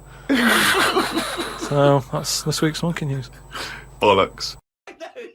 Use. Well, I mean, why not use a sausage? You're a mental case. I always remember this story when I was a kid about some bloke. He had throat cancer, right? And his doctor said, carry on with your life, right? It's not going to be that good, but just carry on. But don't eat meat. And he was like, oh, I love meat. He's like, yeah, but just don't, you know, have your veg, keep yourself strong, but don't be eating that. Anyway, he was fed up because he loved his meat, and his wife was feeling a bit sorry for him one day, and thought, you know, I'm sick of him looking fed up and that. All he wants is some meat, for God's sake, give him some meat. So she goes to the butcher's, gets him a big piece of like steak and what have you. He can't believe it. He's like, oh, brilliant, cheers for that. Anyway, he's got the meat on his plate, just about to tuck in, and the cancer comes out from his throat. What? No, it's something. I know it sounds really weird, but it's something that I was told about years ago when I was growing up. What are you talking about? It was just some bad illness, some cancer thing, and it sort of, it was coming out waiting for the meat. It was sort of dying. Again, a lot of your medical knowledge is from the film Alien. So this guy with throat cancer, okay, as opposed to it being a disease of the cell. It was like a living. The alien. It was alien. So it was the animal. It was the little animal cancer. That's why what he are you wasn't allowed to talking eat about? meat. He wasn't allowed to eat meat. So it's sitting there. So it's actually sitting there and throat. Why? I'll tell you what I'd have done if I'd have had some cancer in my throat. I go, there you go, rid of that. What are you talking about? So what happened? He choked to death on this thing, and the wife was like, "Oh, I shouldn't have given him the meat after all." Just That's listen a to bollock story. It's all. There's loads of weird stuff like that There that is. happens in medical stuff. Well, the terrible thing is, if you got testicular cancer and you eat meat, your bollocks come out of your trousers, and they're all over the plate, and you have to be asked to leave the restaurant.